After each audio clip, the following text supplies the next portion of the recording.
اعوذ باللہ من الشیطان اللعین الرجیم بسم اللہ الرحمن الرحیم الحمد للہ وکفا وسلام علی عبادہ الذین اصطفیٰ. درود بھیجیے محمد والے.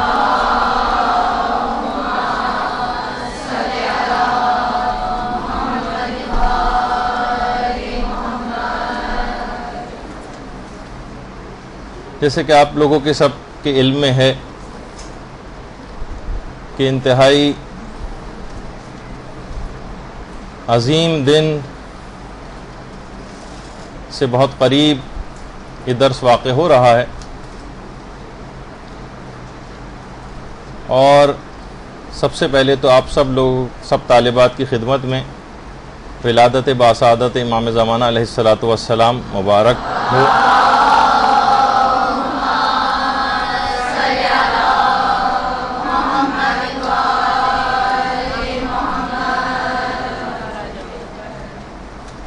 یہ محبت اہل بیت جو سب شیعوں کے دلوں میں پائی جاتی، اس کے متعلق ہمارے پانچویں امام محمد باقر علیہ السلام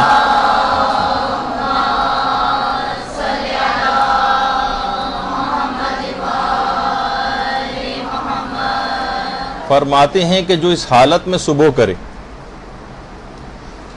کہ وہ اپنے دل میں ہم اہل بیت کی محبت کی ٹھنڈک کو پائے، اسے چاہیے کہ وہ اس بادی النعم پر اللہ کی حمد کرے.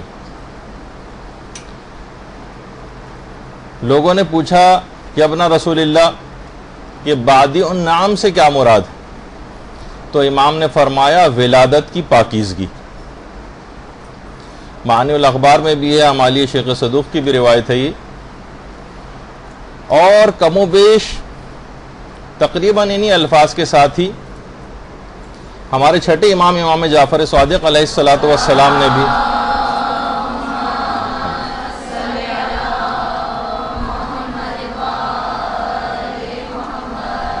کہ جو بھی اپنے دل میں ہم اہل بیت کی محبت کی ٹھنڈک کو پائے، اسے چاہیے کہ وہ اپنی ماں کے حق میں زیادہ سے زیادہ دعا کرے کہ بے شک اس نے اس کے باپ کے حق میں کوئی خیانت نہیں کی. تو یہ جو محبت اہل بیت اور امام زمانہ علیہ السلام کی محبت ہمارے دلوں میں پائی جاتی ہے، اس پر کم سے کم ایک سجدہ شکر ضرور گھر جا کر انجام دیجیے گا. اصل میں دیکھیں، امام کی جو غیبت ہے یہ دوری نہیں ہے، یہ اصل میں وصال کا ایک پیش خیمہ ہے،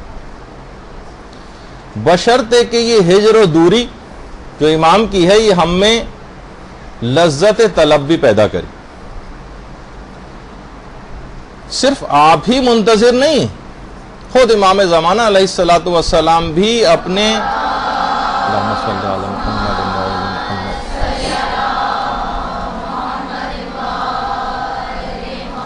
وہ بھی اپنے ظہور کے منتظر. جب بھی امام کا ایک لقب منتظر بھی ہے، ایک لقب منتظر بھی ہے، لیکن امام کا ایک لقب اور ہے جسے غریم کہا جاتا ہے. غریم کے معنی قرض دار کے بھی ہیں، اور غریم کے ایک معنی قرض خواہ کے بھی ہیں. یعنی امام کے اوپر احکامات الہی کا نفاذ ایک قرض کی طرح سے، جس کو ادا کرنے کے لیے آپ انتہائی بے چین ہیں، اور اس طرح سے بے چین ہیں جیسے کوئی قرض دار اپنے قرض کی ادائیگی کے لیے بے چین ہوتا. اچھا، اس زمانے میں بھی یہ لقب مشہور ہوا کرتا تھا، اور امام کے اس لقب کو لوگ استعمال کرتے تھے. لوگ اپنی حقوق شرعیہ، واجبات اور اموال، خمس وغیرہ بھی اسی لقب کو استعمال کرتے ہوئے مختلف واسطوں اور مختلف لوگوں سے امام زمانہ علیہ السلام کی خدمت میں پہنچایا کرتے تھے. اور مال دیتے وقت یہ کہتے تھے، اچھا اس زمانے میں آپ کو پتہ ہے کہ تقیہ کا دور ہوتا تھا، کہتے تھے کہ اسے ہمارے غریم یعنی ہمارے قرض خواہ تک پہنچا دینا. دیکھیے اتنے سخت ترین ماحول میں، جبکہ آپ کو پتہ ہے کہ خمس لینے کے دوسرے معنی یہ ہوتے تھے کہ یہ شخص کوئی متوازی حکومت بنا رہا ہے جو خمس جمع کر رہا ہے. سخت ترین تقیے کے دور میں بھی کتنے واسطوں سے لوگ یہ سب چیزیں حوائج شرعیہ امام کی خدمت میں بھجوایا کرتے تھے، اور آج ہم دیکھتے ہیں کہ لوگ خمس معاف کرنے کے بہانے پوچھتے ہیں، طریقے پوچھتے ہیں، اور مختلف ہیلوں سے کوشش کرتے ہیں کہ خمس ہم ادا نہ کرنے پائیں۔ تو دیکھیے امام زمانہ علیہ الصلوۃ والسلام کی ذات گرامی ایک ایسی عظیم ذات ہے کہ جس کے جتنے بھی فضائل کتابوں کے اندر لکھے ہوئے ہیں وہ سب آپ کی فضیلتوں اور کرامتوں اور معجزات کے سمندر میں قطرے سے زیادہ نہیں۔ ایسا نہیں کہ جو بس کتابوں کے اندر فضائل لکھے ہوئے یہاں تک بات، نہیں، فضائل کے سمندر میں قطرے سے بھی زیادہ نہیں ہے جتنی بھی ہزاروں لاکھوں کتابوں کے اندر امام کے فضائل لکھے ہوئے ہیں۔ اچھا، ہمارے ہر آنے والا امام دوسرے امام کی تصدیق کرتا ہے، ایک ایسا پاکیزگی کا ایک سلسلہ ہے، کڑیاں ہے، ایک زنجیر ہے جس کے اندر یہ سب پروئے ہوئے ہیں۔ جیسے کہ آپ لوگوں کے علم میں ہے کہ علامہ محمد اقبال یہ ابتداءً علامہ اقبال امام زمانہ پر اعتقاد نہیں رکھتے تھے، لیکن جب ان کی ملاقات آیت اللہ سید احمد زنجانی سے ہوئی، یہ آیت اللہ سید احمد زنجانی آیت اللہ شبیری زنجانی کے والد، جو موجودہ مراجع میں سے بھی ایک ہیں شبیری زنجانی۔ ایک زمانہ تھا کہ آیت اللہ سید احمد زنجانی پنجاب آئے تھے اور وہاں پر علامہ اقبال سے ان کی ملاقات ہوئی تھی۔ علامہ اقبال نے ان سے ملاقات میں کہا کہ امام زمانہ کا مسئلہ میری سمجھ میں نہیں آ رہا ہے، باقی 11 کے متعلق تو ہمیں پتہ ہے کہ وہ موجود تھے، سامنے تھے لوگوں کے، لیکن 12ویں کی غیبت مجھے سمجھ میں نہیں آتی۔ تو آیت اللہ زنجانی مسکرائے اور کہا کہ اگر آپ 11 کی امامت پر یقین کر لیں گے تو ہم 12ویں پر اصرار نہیں کریں گے، یعنی 11 ائمہ کی ولایت کو ماننے کا لازمی نتیجہ ہی نکلے گا کہ وہ 12ویں امام کی امامت پر ایمان کی صورت میں وہ نتیجہ ظاہر ہو جائے گا۔ اور اس کے بعد علامہ اقبال جو تھے آغا حائری، جو ایک مشہور علماء میں سے تھے، ان کے پاس جانا شروع ہوئے اور کچھ ہی عرصے میں علامہ اقبال کا یہ نظریہ تبدیل ہو گیا تھا، اور اس کے بعد انہوں نے پھر امام زمانہ کے متعلق کافی سارے اشعار بھی کہے۔ دنیا کو ہے اس مہدی برحق کی ضرورت، ہو جس کی نگاہ زلزلہ عالم افکار، کبھی ہے حقیقت منتظر نظر آ لباس مجاز میں، کہ ہزاروں سجدے تڑپ رہے ہیں میری جبین نیاز میں۔ اور کتنے اور اشعار جو ہیں علامہ اقبال نے مستقل اس سلسلے میں کہے، جس میں امام زمانہ پر اپنے اس عقیدے کا اظہار کیا۔ اب میرے پاس اتنا وقت نہیں کہ یہ سارے اشعار پڑھوں، لیکن بہرحال تاکہ آپ کے دماغوں میں یہ چیز رہے۔ اچھا، اب دماغ میں یہ بات بھی رہنی چاہیے کہ دیکھیے ہماری بڑی خوش قسمتی ہے کہ ہم پیدا ہی ہوئے ہیں اس نظریے کو ساتھ لے کر، یہ اس عقیدے کے حامل ہم بچپن سے ہیں، لیکن جو یہ اعتقاد لے کر پیدا بھی ہو رہے ہیں وہ بھی ہمیں اب نظر آ رہا ہے کہ امام کو یاد نہیں کرتے، یا یاد اگر کریں بھی تو صرف لقلقہ لسانی، صرف ایک زبان کی حد تک صرف ایک بات رہتی ہے، اس سے آگے جو ہے وہ بڑھتے ہم کو نظر نہیں آتے۔ علماء فرماتے ہیں کہ کیا آپ نہیں چاہتے کہ قبر کے جو سنسان اور وحشتناک ایک گھر سے دوسرے دنیا میں جب منتقل ہونے لگتا ہے انسان، تو اس کی جو پہلی گھڑیاں آئیں گی قبر میں، وہ حضرت حجت کی کرم و عنایت کی اس موقع پر اس قدر بارش ہو جائے کہ قبر کی وحشت اور بے چینی بالکل ہی ختم ہو کر رہ جائے۔ کیا نہیں چاہتا انسان؟ تو لہٰذا ضروری ہے کہ اگر وہ یہ سب چیزیں چاہتا ہے تو اپنی اسی زندگی میں وہ اپنا رخ امام زمانہ علیہ الصلوۃ والسلام کی طرف کر لے۔ اللہم صلی علی محمد۔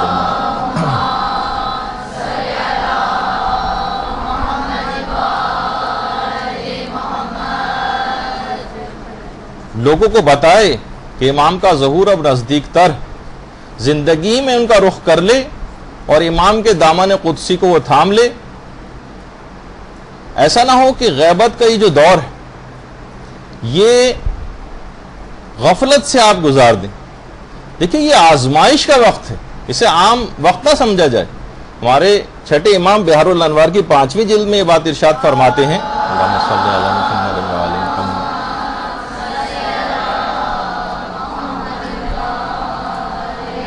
کہ غیبت کے زمانے میں لوگوں کو آزمایا جائے گا اور ایک دوسرے سے تمیز دی جائے گی. غیبت کے زمانے کا مقصد یہ ہے، اور چھانا جائے گا اس طرح سے جس طرح چھلنی میں چھانا جاتا ہے، اور اس چھلنی سے بہت سارے لوگ چھن کے نکل جائیں گے. غیبت یہ جو ہے زمانہ، یہ آزمائش کا زمانہ ہے، اور محکم یقین رکھنے والے اور عمل صالح رکھنے والے افراد یہی کامیاب افراد میں شامل ہوں گے. وہ جو اپنے زمانے کے امام کو نہیں پہچانا وہ جاہلیت کی موت مرا، جو حدیث بھی ہے، یہ تمام فریقین اس کے اوپر متفق ہیں، کیونکہ گویا یہ جو عدم معرفت امام زمانہ ہے یہ جاہلیت کی موت کی طرف انسان کو لے جاتی ہے. تو جب تک ان کے دامن سے وابستہ نہ ہوں گے تب تک جاہلیت کی موت سے بچ نہیں سکتی. اچھا، اب کیا کریں کہ ہمیں صحیح طور پر معرفت امام زمانہ علیہ السلام حاصل ہو جائے؟ ذمہ داریاں کیا ہیں، فرائض کیا ہیں، یہ آپ کو سب سے پہلے دیکھنا. دیکھیے، پہلی بات تو یہ ہے کہ جس کی طرف آج کل بہت سے ضرورت سے زیادہ عملیت پسند ایک چیز کا مذاق اڑانے لگے ہیں، جسے کہا جاتا ہے دعا.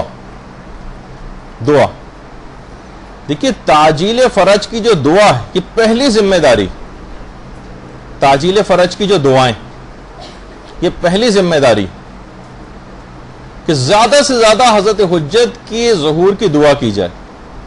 ہمارے چھٹے امام جعفر صادق علیہ السلام فرماتے ہیں،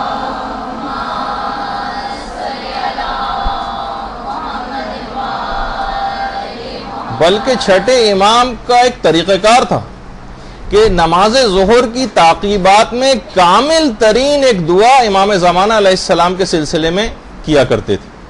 چھٹے امام کہ ابھی ان کی نسل میں امام زمانہ پیدا بھی نہیں ہوئے تھے، اس وقت سے دعائیں کرتے تھے. نماز ظہر کی تعقیبات میں کامل ترین دعا امام زمانہ کے لیے ہوا کرتی تھی، پھر بعد میں اپنے لیے کرتے تھے. آپ لوگ بھی آج کے حوالے سے ایک تحفہ یہ لے کر جائیں کہ اپنی تمام دعاؤں میں سب سے پہلے مقدم کریں امام زمانہ علیہ السلام کے لیے دعائیں، پھر اپنے بعد میں اپنے لیے کریں، جو کہ چھٹے امام کا بھی ایک طریقہ کار تھا. دیکھیے، امام حسن علیہ السلام، اللہم صلی علی محمد و علی محمد،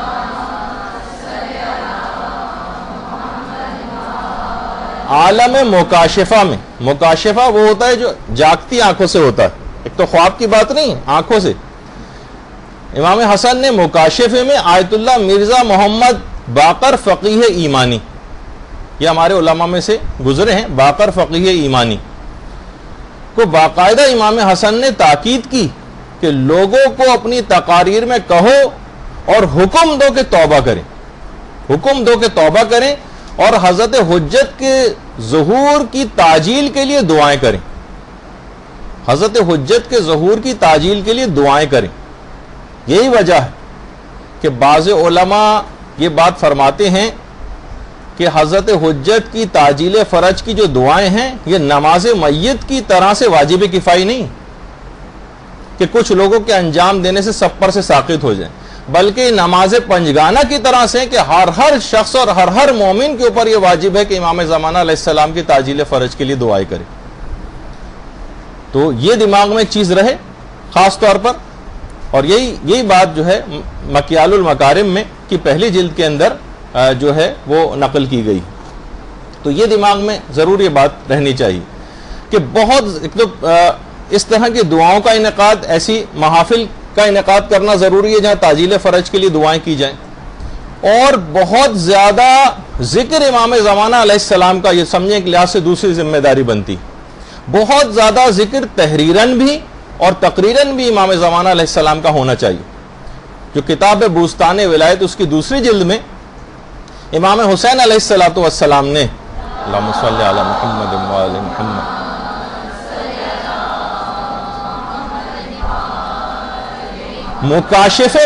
مکاشفے میں قم کے عالم دین سے فرمایا کہ ہمارے مہدی اس زمانے میں مظلوم ہے، جہاں تک ہو سکے مہدی کے بارے میں بیان کیا کرو، زبان سے کہو، قلم چلاؤ۔ اگر اس معصوم شخصیت کے لیے تم نے کچھ کہا گویا تمام معصومین کے متعلق کہہ دیا۔ امام حسین علیہ السلام کے الفاظ ہیں جو قوم کے ایک عالم دین سے مکاشفے میں کہیں۔ اور پھر آگے امام نے فرمایا کہ چونکہ یہ زمانہ مہدی کا زمانہ ہے، مناسب ہے کہ انہی کے متعلق باتیں بیان کی جائیں۔ بعض اوقات یہ ہوتا ہے نا کہ ہم کسی امام کا تذکرہ کسی محفل کے اندر کر بھی رہے ہوتے ہیں تو لوٹ پھر کر کے وہی کہ جس کی ہم نے پہلے سے تیاری کی ہوئی ہے، مثلا امیر المومنین، انہی کے متعلق بیان کرنا شروع کر دیا۔ نہیں، اس امام کا حق بھی ادا ہونا چاہیے۔ امام نے فرمایا کہ مناسب ہے کہ انہی کے متعلق باتیں بیان ہوں۔ امام نے پھر فرمایا میں تاکید کرتا ہوں کہ ہمارے مہدی کے متعلق زیادہ بیان کرو اور زیادہ لکھو۔ ہمارے مہدی مظلوم ہیں، ان کے متعلق جو کچھ بھی بیان کیا گیا ہے، ان کے متعلق جو کچھ بھی لکھا گیا ہے، اس سے زیادہ لکھنا اور بیان کرنا چاہیے۔ یہ باقاعدہ امام حسین کے الفاظ ہیں جو قوم کے عالم دین سے مکاشفے میں فرمائے۔ ایسی محافل کا انعقاد کرنا چاہیے کہ جہاں تعجیل فرج کی دعائیں کی جا رہی ہوں۔ یہ انتہائی اہم ترین فریضہ ہے۔ ایسی محافل کو گھروں میں آپ تشکیل دیجیے، اور صرف تنہا نہیں کہ ہم ٹھیک ہے ہم امام کو یاد کر رہے ہیں، ہم نے کچھ دعائیں پڑھ لی، کچھ زیارتیں پڑھ لی اپنے گھر میں بند کمرے کے اندر بیٹھ کے، نہیں، اکٹھے ہو کر ایسی محافل کا انعقاد ضروری۔ یہ ذمہ داریوں میں سے ایک بنتی ہے۔ اس طرح سے امام زمانہ علیہ السلام کو ان محافل میں یاد بھی کیا جائے، ان کے مناقب بیان کیے جائیں، ان کے فضائل بیان کیے جائیں، اور لوگوں کو ان کی ذمہ داریاں بتائی جائیں ایسی محفلوں میں، اور احکامات اسلامی بتائے جائیں، لوگوں کو باعمل بنایا جائے تاکہ عادل ناصران امام کی ایک فوج تیار ہو سکے۔ آج میں آپ کے سامنے ایک ایسی شخصیت کا تعارف کروانا چاہتا ہوں کہ جن کے متعلق کہا جاتا ہے کہ غیبت کے شبستان میں چراغ انتظار جلانے والوں کے لیے ان کی شخصیت ایک مشعل راہ۔ آیت اللہ مہدی پور، آیت اللہ مہدی پور 30 سال سے، مہدی پور پے واورے، 30 سال سے اپنی قلم کو، اپنی زبان کو امام زمانہ کے لیے ایسا استعمال کیا کہ گویا ایک لحاظ سے حق ادا کر دیا۔ جب ان سے ایک دفعہ سوال پوچھا گیا، ایک انٹرویو لیا گیا درمیان میں جو آیت اللہ مہدی پور، کہ آپ نے آخر اپنی تمام تر توجہات کا مرکز فقط امام زمانہ کی ذات گرامی کو کیوں قرار دیا ہے؟ آپ فقط انہی کے متعلق لکھتے ہیں، انہی کی زیادہ بات کرتے ہیں۔ فرمایا آقا مہدی پور نے کہ اس زمانے میں امام زمانے سے مظلوم کوئی بھی نہیں۔ پھر ایک مثال بھی دی کہ نیپولین بوناپارٹ اگر دیکھا جائے تو لاکھوں جرائم اس کے ہیں، نہ یہ کوئی ماڈل ہے، نہ یہ کوئی نمونہ ہے، نہ اس کی کوئی سیرت ہے، نہ اس کا کوئی کردار ہے اگر دیکھا جائے، اور نہ جانے کتنی سینکڑوں اور ہزاروں کتابیں نیپولین بوناپارٹ کی سیرت پہ لکھی جا چکی، لیکن یہ حجت خدا، آدم سے لے کر خاتم تک جو تمام انبیاء کا تنہا وارث، اس پر جتنی بھی کتابیں اب تک شائع ہوئی ہیں یا غیر مطبوعہ ہیں، پبلشڈ اور ان پبلشڈ، ان سب کتابوں کو بھی اگر جمع کیا جائے تو ان کی تعداد 3000 سے زیادہ نہیں۔ کیونکہ اگر آپ کو ایک دفعہ پہلے بھی ہماری سلسلے میں گفتگو ہوئی تھی تو میں نے ایک چیز بیان کی تھی کہ ایسا لوگ چھاپتے ہیں، ایسی اپنی جو بھی کاز ہوتا ہے اس کی ایسی خدمت انجام دیتے ہیں کہ selections from the Reader's Digest پتہ نہیں کتنے کروڑ کی تعداد میں چھپتا ہے ہر مہینے، کروڑوں کی تعداد میں ریڈرز ڈائجسٹ جو ہے اس کو آپ دیکھیں، اس کے سلیکشن کو آپ اگر آپ دیکھیں کتنی بڑی تعداد میں، تو کتنے امام زمانہ مظلوم ہیں کہ آدم سے لے کر خاتم تک کے 1,24,000 انبیاء کے تنہا وارث، اور اتنا کم لوگ ان کی طرف متوجہ۔ انہوں نے کہا ایک وجہ اور بھی، میں نے کیوں یہ کام شروع کیا امام زمانہ کے متعلق، کہہ رہے ہیں آج سے تقریباً 20 سال پہلے میں نے خواب دیکھا تھا، ایک خواب، خود فرماتے ہیں اگرچہ خواب حجت نہیں ہوتا لیکن کبھی کبھی خواب رہنما ثابت ہوتا ہے اور زندگی میں نور داخل کر دیتا ہے۔ ہر دفعہ نہیں، جیسے کہ چھوٹے موٹے الٹے سیدھے قسم کے خواب آپ لوگوں کو آتے ہیں تو فوراً تعبیر پوچھنا شروع ہو جاتے ہیں اس کی. نہیں، کبھی کبھار ایسے خواب ہوتے ہیں کہ واقعاً اور رہنما ثابت ہوتے ہیں اور زندگی کے اندر ایک نور داخل کر دیتے ہیں. میں نے خواب میں دیکھا کہ پیغمبر اسلام اور امیر المومنین علیہ الصلوۃ والسلام بیٹھے ہوئے ہیں. اللہم صل علی محمد وعلی محمد. اور ساتھ ہی پیغمبر اسلام اور امیر المومنین کے ساتھ ہی حضرت حمزہ سید الشہداء اور مالک اشتر یہ بھی ان کے ساتھ ہی بیٹھے ہوئے ہیں. کہ مالک اشتر کی قبر ہے آپ کے سامنے.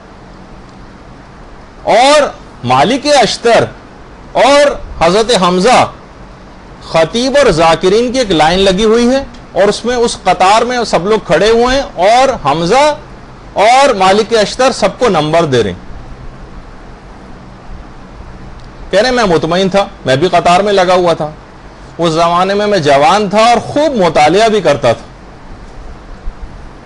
ظاہر ہے کہ مدرسۃ القائم کی میں تو داخلہ نہیں لیا ہوا تھا کہ یہاں آنے کے بعد کتابیں وغیرہ پڑھنے کے اوپر پابندی لگ جائے.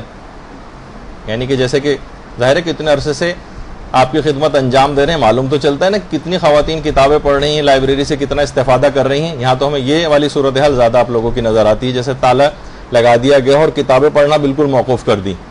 کہتے ہیں میں خوب مطالعہ بھی کرتا تھا اور میں مطمئن تھا کہ مجھے تو بہت ہی اچھے نمبر ملیں گے. مفید تقریریں کرتا تھا اور میں اطمینان میں تھا کہ کم سے کم 90 نمبر تو 100 میں سے مجھے ضرور ملیں گے. میں حضرت سید الشہداء کے پاس جب پہنچا تو حضرت سید الشہداء، کیونکہ حضرت حمزہ کا بھی ایک لقب سید الشہداء جب امام حسین کے بعد پھر مخصوص ہو گیا ہمارے امام حسین کے لیے، لیکن بہرحال ان کا بھی ایک لقب ہے. میں ان کے پاس جب گیا تو دیکھا کہ مجھے 60 نمبر دیے. 60. میں نے ان سے تو کچھ نہیں کہا، وہ اپنی کاپی لے کے میں پیغمبر اسلام کے پاس آیا کہ اور شکایتاً میں نے کہا کہ یا رسول اللہ دیکھیے اتنے کم نمبر سے 60 نمبر مجھے حضرت حمزہ نے دیے. پیغمبر نے کہا کہ جاؤ میرے چچا حمزہ ہی سے جا کر دریافت کرو کہ ایسا کیوں کیا ہے. میں دوبارہ حضرت حمزہ کے پاس آیا، کہا کہ اتنے کم نمبر. فرمایا تم ہر حوالے سے تقریر تو بہت اچھی کرتے ہو، البتہ ایک چیز کی کمی ہے، تم اپنے زمانے کے امام کے متعلق بہت کم گفتگو کرتے ہو. اچھا، کہہ رہے ہیں کہ بس اس کے بعد کہا کہ میں اس کے بعد خواب سے بیدار ہوا اور اس کے بعد میں نے عہد کر لیا کہ اپنی تقریر کا تیسرا حصہ امام زمانہ علیہ السلام کی ذات گرامی کے لیے مخصوص کر دوں.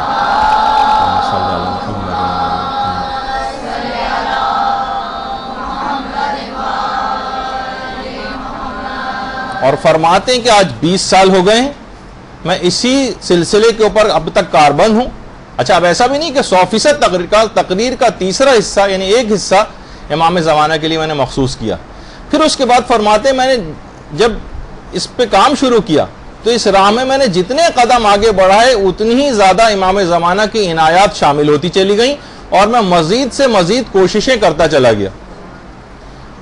تو اچھا، خود آغا مہدی پور اب ماشاءاللہ بھی حیات ہیں، جو بھی کوئی جائے ان سے جا کر مل بھی سکتا ہے. اتنے سادہ زندگی گزارتے ہیں کہ ہمارے بہت سے دوست جو قوم میں رہتے ہیں کبھی کبھار کسی درس کا انعقاد کرتے ہیں اور امام زمانہ کے سلسلے میں مہدی پور کو بلاتے ہیں تو کبھی گاڑی وغیرہ بھیجنے کا کوئی تکلف نہیں ہوتا، خود بس میں بیٹھتے ہیں، بس میں بیٹھ کر آتے ہیں اور ناراض ہوتے ہیں کہ اس تکلف کی ضرورت کیا، جب میرے گھر کے سامنے سے بس آتی ہے میں کہیں بھی بس میں بیٹھ کے کہیں پہ بھی جا سکتا ہوں، تو کیا ضرورت ہے ان تکلفات میں پڑھنے کی. انتہائی سادہ ترین زندگی گزارتے ہیں. خود آغا مہدی پور فرماتے ہیں کہ گرچہ میرے والد عالم دین نہیں تھے لیکن ہمارا خاندان ایک متدین خاندان تھا. دیکھیے، خاندان کو دیندار بنانا بھی ایک اہم چیز ہوتی. گھر میں جب ماحول اس قسم کا ہوتا ہے تب اس قسم کے لوگ جا کر آپ کو معاشرے کے اندر نظر آتے ہیں. کہنے 7 سال کی عمر سے البتہ میرے گھر والوں نے مجھے مدرسے میں داخلہ دلوا دیا تھا. یعنی کم عمری سے مدرسے میں جو جانا شروع کرتا ہے وہی اتنے بڑے کارناموں کے اوپر فائز ہوتا آپ کو نظر آئے گا، اتنے بڑے کارنامے کرتا نظر آئے گا. تو کہہ رہے ہیں اس کے بعد خیر پھر میں بڑا ہوتا گیا، یہاں تک کہ جب حضرت آیت اللہ محسن الحکیم ہے آپ کے سامنے، یہ جب ان کی وفات ہوئی، جس وقت آیت اللہ محسن الحکیم کی وفات ہوئی ہے تو پورا گویا ایک حکومت اور حکمرانی تھی عالم تشیع پر آیت اللہ محسن الحکیم کی. تو کہہ رہے ہیں اسی زمانے میں ہم نے تبریز میں ایک مجلس ترہیم رکھی آیت اللہ محسن الحکیم کے لیے. وہاں پر مجھے خطاب کا موقع دیا گیا. تو کہہ رہے ہیں وہ حدیث جو پیغمبر اسلام سے بھی ہے، چوتھے امام سے بھی ہے، چھٹے امام سے بھی ہے، اور خود امام زمانہ علیہ الصلوۃ والسلام سے بھی. اللہم صلی علی محمد و علی محمد.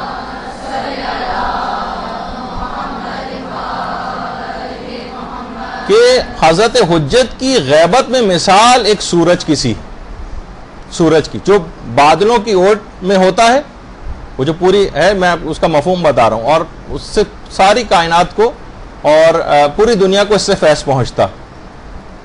تو کہہ رہے ہیں ایک اس سلسلے میں ایک نقطہ جو اس سے پہلے کبھی بیان نہیں ہوا تھا، وہ میں نے ایک اور نقطہ وہاں پر بیان کیا کہ سورج کا ایک اہم ترین فائدہ نظام جہان کی بقا بھی.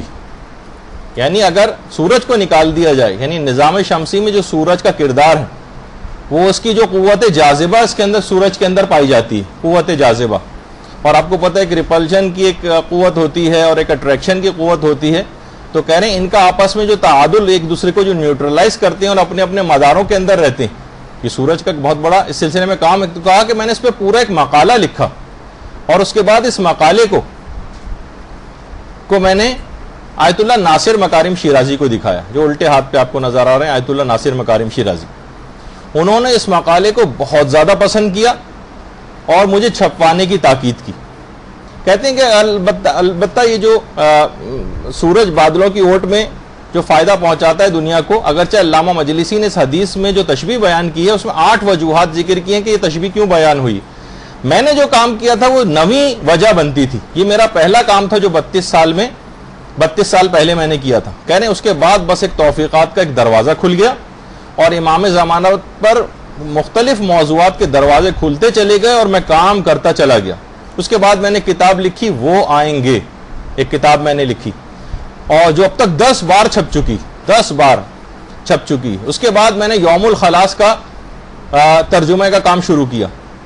2 جلدیں ہیں یوم الخلاص کی اور شیخ کامل سلیمان کی، اور 1300 سے زیادہ صفحات ہیں، اور اس میں 18,500 احادیث پر میں نے اعراب لگوائے.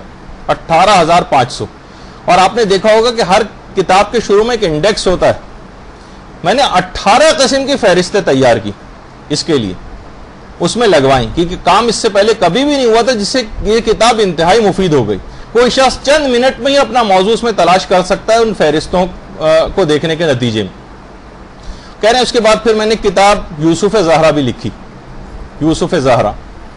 اور امام پر جو 40 احادیث تھیں، جس میں 40 کتابوں اور 40 مصنفین کا تعارف کروایا گیا تھا، وہ میں نے لکھی. جس میں 40 احادیث ذکر ہوئی ہیں، اس کی تمہید میں جو لفظ اور کلمہ ہے 40، اس کی 40 احادیث سے میں نے تشریح کی جس میں 40 کا لفظ ذکر ہوا. اور ان تمام کاموں کے سلسلے میں نے یورپ کا دورہ کیا، ترکی کا دورہ کیا، اور استنبول کا جو کتب خانہ سلمانیہ ہے اس میں 4 لاکھ قلمی نسخے ہیں، جس سے زیادہ، یعنی پرنٹڈ بھی نہیں، ہاتھ سے لکھے ہوئے. وہ میں نے ان سب کو چیک کیا، امام زمانہ کے سلسلے میں احادیث نکالی، اور اس کام میں مجھے 20 سال لگ گئے. 20 سال کتب خانہ سلمانیہ میں 4 لاکھ قلمی نسخوں کو چھان کے 20 سال وہاں پہ انہوں نے گزارے. اور یہ بھی آغا مہدی پور فرماتے ہیں بہت اہم بات کہ دیکھیے ایک طبعی بات ہے کہ کوئی بھی امام زمانہ کے حوالے سے جب بھی کوئی خدمت انجام دیتا ہے یا کوئی بھی مخلصانہ کام کرتا ہے تو ان کی خوشنودی اس شخص کے اوپر اور ایک خصوصی توجہ اور عنایت امام زمانہ کی اس شخص پر ہونے لگتی. اللہم صلی علی محمد.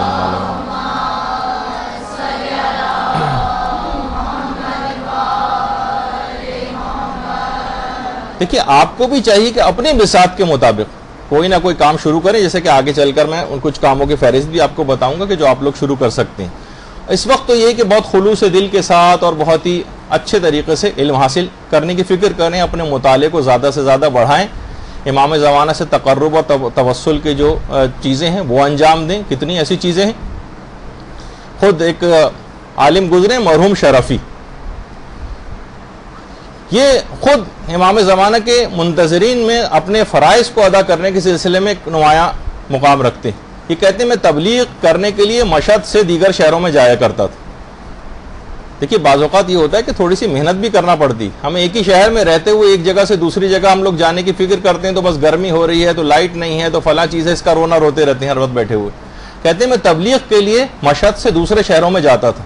میرا ایک دوست بھی میرے ساتھ ہوتا تھا.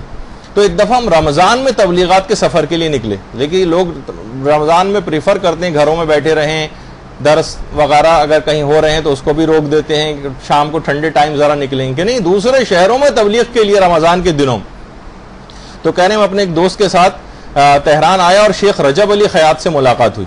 پرانی جو گروپ یہاں پر بیٹھے ہوئے ان کو تو رجب علی خیاط کے سلسلے میں کافی معلومات پہلے سے ہیں, کیونکہ ان کے متعلق کافی دفعہ تذکرہ ہو چکا ہے کہ بہت عرفا میں ان کا شمار ہوتا تھا, لیکن نئے گروپ شاید ان سے واقف نہیں ہیں. تو کہہ رہے ہیں ہم ان کے پاس بہرحال گئے اور ان سے رہنمائی کی ایک درخواست کی. تو وہ گئے تھے ان کے پاس, تو انہوں نے قرآن کی ایک آیت ہے وَمَن يَتَّقِ اللَّهَ يَجْعَل لَهُ مَخْرَجًا, اس کا ایک عمل ہمیں بتایا اور کہا کہ تم صدقہ دو اور 40 دن تک روزے رکھو اور اس عمل کو ان 40 دنوں میں انجام دو. ایک خاص طریقے سے اس عمل کو بتایا کہ اس آیت کو پڑھا جائے اور پورے خلوص سے امام رضا علیہ الصلوۃ والسلام سے اللہم صلی علی محمد وعلی محمد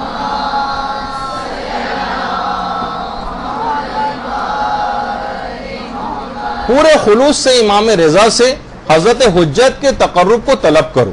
دیکھیے بہت ایک تو ہوتا ہے براہ راست تقرب کی بات کرنا, نہیں, یعنی درمیان میں واسطہ امام رضا علیہ الصلوۃ والسلام کا رکھو. اور یاد رکھو انہوں نے ہدایت کی اس تقرب کے حصول میں کوئی مادی منفعت دماغ میں نہ ہو, کوئی مادی منفعت دماغ میں نہیں ہونی چاہیے. تو آغا شرفی کہتے ہیں کہ ہم نے بہرحال اس عمل کو کرنا شروع کیا, میرے دوست نے اور میں تو کچھ ایسا بیچ میں چیز آ گئی کہ میں اس عمل کو جاری نہیں رکھ سکا, لیکن میرے دوست نے اس عمل کو پورا کر لیا. اور کہہ رہے ہیں جب ہم اس عمل کو کرنے کے بعد اب جب ہم مشہد پہنچے اور امام رضا کے حرم میں پہنچے تو جب ہم زہری کی طرف متوجہ ہوئے, زہری کی طرف, تو ہم نے دیکھا اللہم صلی علی محمد وعلی محمد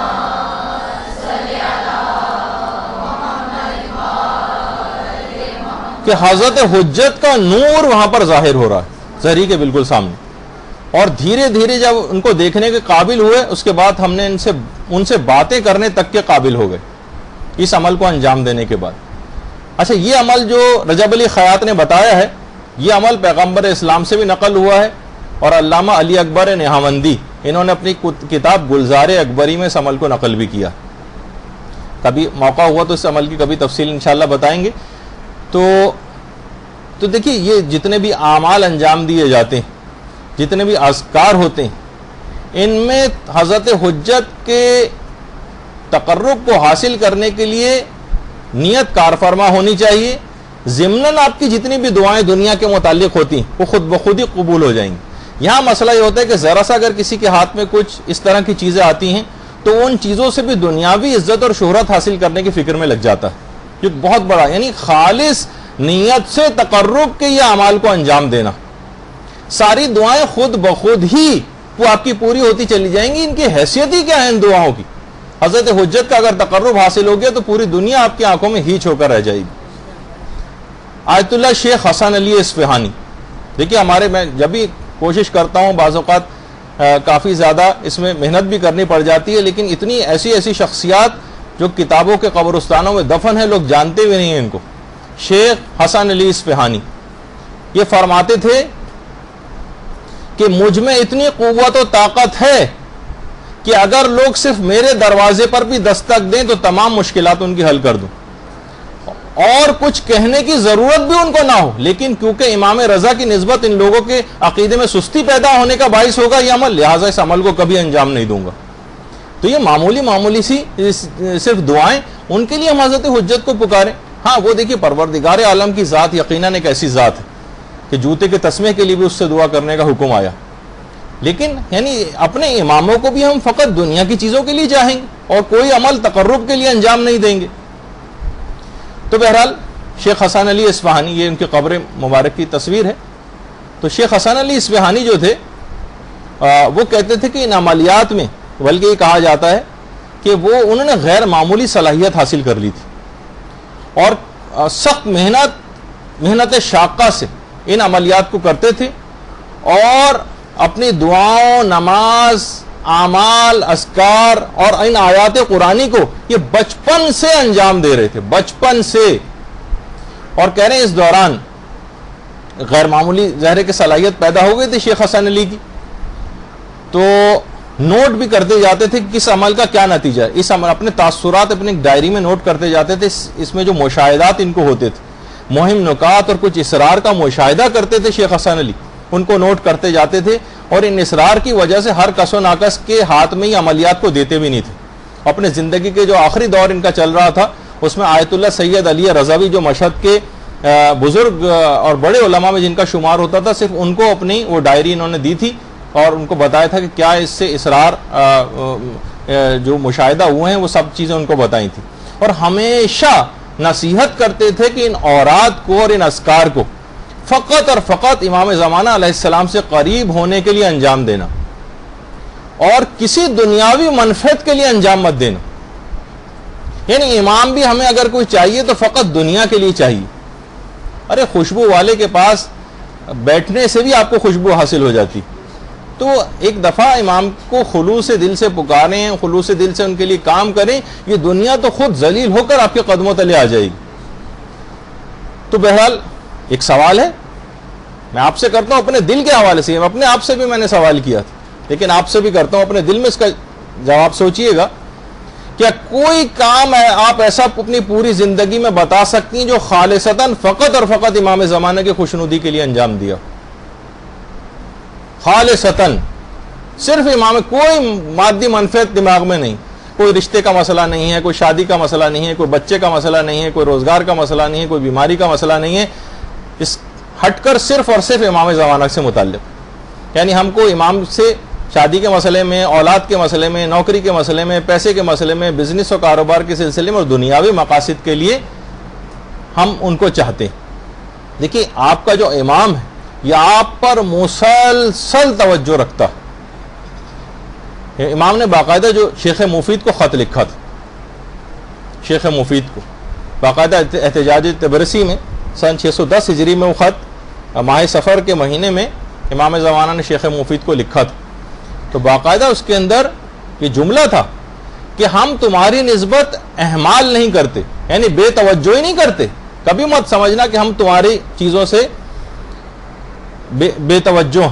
دیکھیں اہمال میں اور ترک میں ایک فرق ہوتا، یعنی مقصد ہے اس جملے کا یہ کہ اگر تم نے رعایت نہیں کی یعنی ہمارے حقوق کی، تو اہمال ہماری طرف سے نہیں ہوگا، تمہاری طرف سے ہوگا. یعنی یہ بے توجہی اصل میں تمہاری طرف سے ہے، ہماری طرف سے نہیں. اور ولا ناسینا لذکرکم، اور ہم تمہاری یاد سے غافل نہیں، ہم بھلائے ہوئے نہیں ہیں تم کو.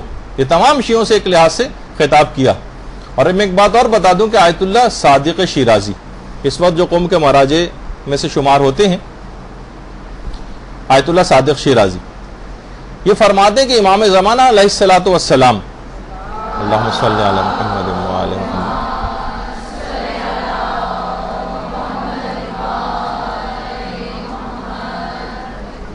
تمام دنیا کے لوگوں کے حالات سے باخبر رہتے ہیں، خصوصاً شیعوں کے حالات سے باخبر رہتے ہیں، اور شیعوں میں بھی بالاخص خصوصیت کے ساتھ علماء کے حالات سے واقفیت رکھتے ہیں. ایک اسپیشل دلچسپی ہے امام کو، ان کے حالات کے ناظر اور شاہد ہیں.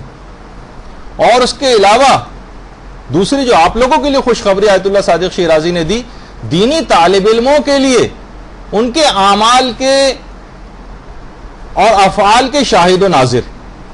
امام خصوصی دلچسپی رکھتے ہیں آپ کے اندر، پوری دنیا کے حالات سے ویسے واقف ہیں، تمام شیعوں کے حالات سے بالخصوص واقف ہیں، شیعوں میں بھی علماء کے حالات میں بہت زیادہ دلچسپی رکھتے ہیں اور دینی طالب علموں کے حالات میں بہت زیادہ دلچسپی رکھتے ہیں، آیت اللہ صادق شیرازی نے فرمایا. تو بہرحال آپ ایک خوش قسمتی ہے کہ امام کو رنجیدہ اور غمگین نہ کریں اپنے اعمال سے.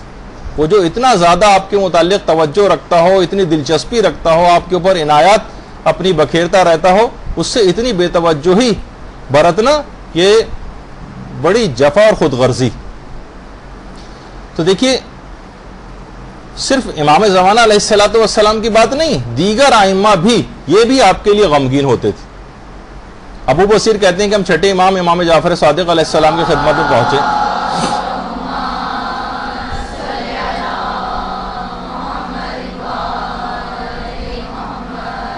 تو دیکھا کہ چھٹے امام زاروں قطار آنسوؤں کے ساتھ رو رہے ہیں. میں نے کہا اے میرے سید و سردار، یعنی ابو بصیر جو ہے حیران رہ گئے کہ اس قدر زاروں قطار امام رو رہے ہیں.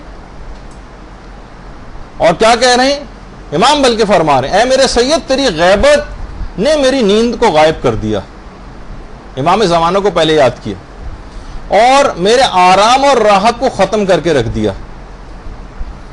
میرے دل کا سکون اور سرور چھین لیا. اور اے میرے سید، تیری غیبت نے میری مصیبت کو دائمی بنا دیا اور تکالیف و مصائب کو مجھ پر پے در پے کر دیا. راوی حیران، ابو بصیر حیران اور پریشان، کہہ رہے ہیں فرزند رسول، خدا آپ کو ہر بلا سے محفوظ رکھے. گریے کا کون سا انداز ہے جو آپ نے اختیار کیا؟ ابو بصیر بھی حیران رہ گئے، یہ آپ کی کیسی حالت ہے؟ امام نے فرمایا میں نے آج ہی صبح کتاب جفر کا مطالعہ کیا جس میں قیامت تک کے حالات کا تذکرہ کتاب جفر میں، اور اس میں آخری حجت وارث پیغمبر کی غیبت کا میں نے مشاہدہ کیا ہے.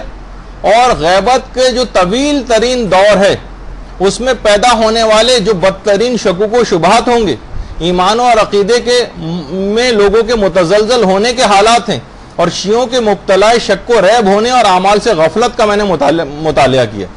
شیعوں کے اعمال سے غفلت کا، کہ شیعہ نیک اعمال سے غافل ہو جائیں گے، اس امر نے مجھ کو اس طرح سے بے قرار ہو کر رونے پر مجبور کر دیا.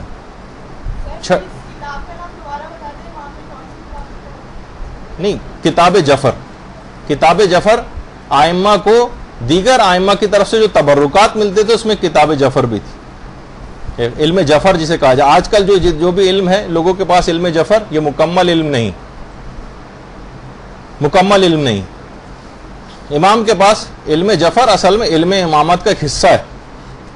تو امام نے فرمایا کہ میں نے آج ہی کتاب جفر میں مطالعہ کیا ہے، اور آخری زمانے کے جو شیعوں کے حالات ہیں ان کو میں نے دیکھا ہے کہ شیعہ کس طرح سے مبتلا شک و ریب ہو جائیں گے، شکوک و شبہات کے اندر گرفتار ہو جائیں گے، اور اعمال سے، نیک اعمال سے کس قدر غافل ہو جائیں گے، بلکہ ان کے ایمان اور عقیدے بھی متزلزل ہونے لگیں گے. اس بات نے مجھے اس طرح سے بے قرار ہو کر رونے پر مجبور کر دیا. تو اب آپ خود سوچئے کہ جو امام زمانہ کی پیدائش سے پہلے چھٹے امام آپ کے حالات پر اس قدر رو رہے ہیں، تو وہ امام جو کہ ہمارے زمانے کا امام ہے، اس وقت موجود اور زندہ ہے ماشاءاللہ، اس کو ہماری بدعمالیاں کس حد تک رلا رہی ہوں گی اور کس حد تک ان کو غمگین کر رہے ہوں گے، یہ تصور میں لے کر آئیے. دیکھیے امام سے جو آپ کی محبت ہے یہ بالکل برحق ہے، اس میں کسی کو شک اور شبہ نہیں. لیکن دیکھیے محبت کے کچھ تقاضے ہوتے ہیں. دیکھیے محبت ہمیشہ محب پر اپنے اثرات چھوڑتی، اپنے اثرات چھوڑتی. دیکھیے دھوپ کا ایک اثر ہوتا ہے، گرمی کی صورت میں ظاہر ہوتا ہے. برف کا ایک اثر ہوتا ہے، ٹھنڈک کی صورت میں ظاہر ہوتا ہے. محبت کا بھی ایک اثر ہے جو ظاہر ہوتا ہے. محبت جو کرنے والے ہوتے ہیں ان میں مانگنے کا نہیں، کچھ دینے کا جذبہ ہوتا ہے. ہم دیکھتے ہیں کہ ہم دینا دلانا کچھ بھی نہیں، امام کو اپنی طرف سے اپنا کوئی عمل نہیں بھجوا رہے، بس صرف مانگے چلے جا رہے ہیں. جس طرح ایک آقا کا ایک طریقہ کار ہوتا ہے جو غلام سے معاذ اللہ صرف تقاضے کرتا رہتا ہے، یہ کرو وہ کرو وہ کرو وہ کرو، وہ اپنے آپ کو پابند نہیں سمجھتا کہ مجھے بھی کچھ کام کر کے دکھانا. تو محبت کرنے والوں کا کچھ مانگنے کا نہیں، کچھ دینے کا جذبہ ہوتا. محبت کرنے والا اپنے محبوب کی ناراضگی سے ڈرتا، اس کے سامنے ایسے اعمال کو انجام دیتے ہوئے شرمندگی محسوس کرتا. لیکن ہمیں وہ نظر نہیں آ رہا ہے. محبت کے کچھ تقاضے ہیں، صرف محب کہہ دینا اپنے آپ کو کافی نہیں، کوئی لیبل نہیں ہے کہ کوئی خطاب ہم کو مل گیا محب اہل بیت ہونے کا. عمل سے یہ چیز ظاہر ہوگی. وہ شرمندہ ہوتا ہے، اس کی ناراضگی سے ڈرتا ہے. محبت کرنے والا اپنے محبوب کی مشکلات کے اوپر غمگین ہوتا ہے. تو کیا ہو گیا؟ اچھا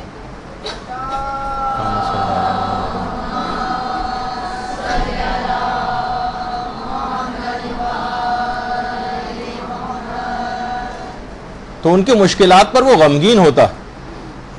محبت کرنے والا اپنے محبوب کی زیارت کا مشتاق ہوتا ہے, وہ انتظار کرتا ہے اس سے ملنے کے لیے. یہاں پہ ہمیں کوئی انتظار کرتا نہیں نظر آ رہا. محبت کو ہمیشہ محبوب مطلوب ہوتا ہے, ہر وقت وہ اس کا انتظار کر رہا ہوتا ہے, جبکہ ہمیں محبوب مطلوب نہیں, بلکہ اس کے حوالے سے ہمیں جو ہے وہ دولت چاہیے, اس کے حوالے سے نوکری چاہیے, اس کے حوالے سے شادی چاہیے, اس کے حوالے سے کاروبار چاہیے, اس کے حوالے سے اچھا رشتہ چاہیے, اس کے حوالے سے اولاد ہم طلب کرتے ہیں. خود وہ مطلوب نہیں ہوتا, اس کے حوالے سے دنیاوی چیزیں مطلوب ہوتی ہیں. یعنی ہمارا معیار محبت فقط یہ رہ گیا ہے کہ ہم ایک عدد جشن کا پروگرام کر لیں سالانہ, چند شعراء کا بلا کر کلام سن لیں, کچھ کھانا وغیرہ ہو, کچھ تبرک ہو, اور بہت ہوا تو SMS کے ذریعے ایک دوسرے کو مبارکبادیں دیتے رہیں. یہی ابتدا ہے, یہی انتہا ہے.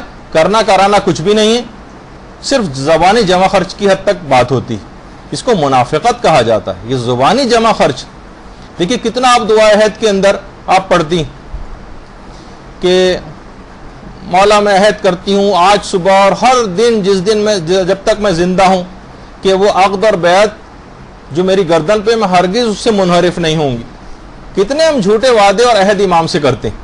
کبھی ہم زیارت عاشورہ میں مثلا کہہ رہے ہوتے ہیں اے میرے امام, جس سے آپ کی سلو ہے اس سے میری سلو ہے, جس سے آپ کی جنگ ہے اس سے میری جنگ ہے.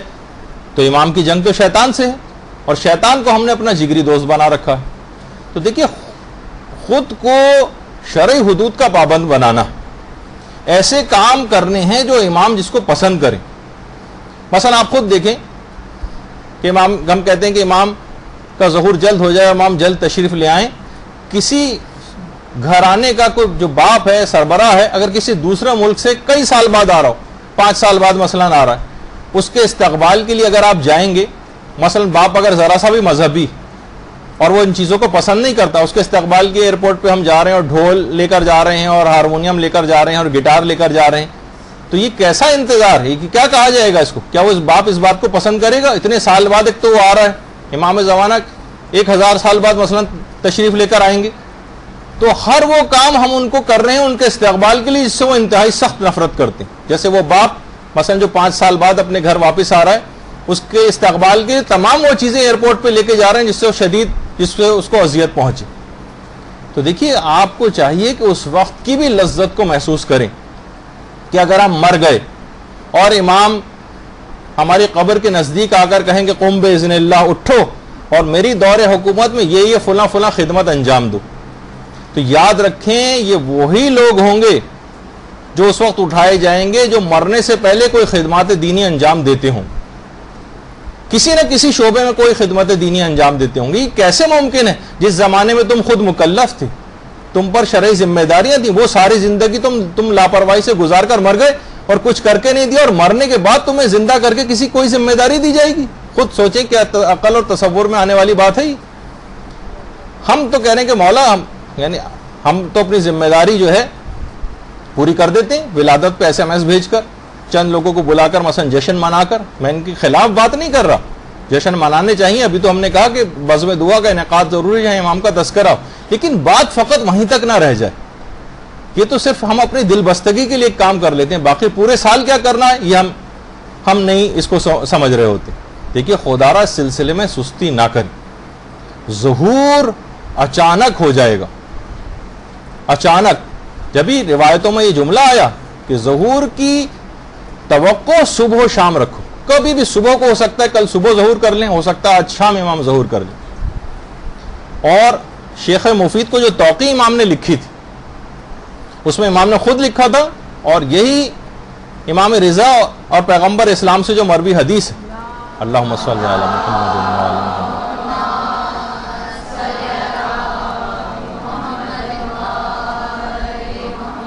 کہ امام کا ظہور اچانک ہو جائے گا. مسئلہ مسئلہ الساعت, ان کے ظہور کی مثال جو ہے قیامت کی سی. قیامت کے متعلق بھی کہا جاتا ہے نا کہ لا یاتیکم الا بغتۃ, اچانک رونما ہو جائے گی. 2 الفاظ حدیث کے اندر آئے ہیں, فجات اور بغتتاً, ایک ہی معنوں پر دلالت کرتے ہیں. یعنی ظاہری اعتبار سے جو علامات اور قرائن ہوں گے اس سے ظہور کا امکان نہیں ہوگا. نہ ظاہری اعتبار سے لوگ آمادہ اور منتظر آپ کو نظر آئیں گے، اور اچانک ظہور ہو جائے گا، اچانک بالکل۔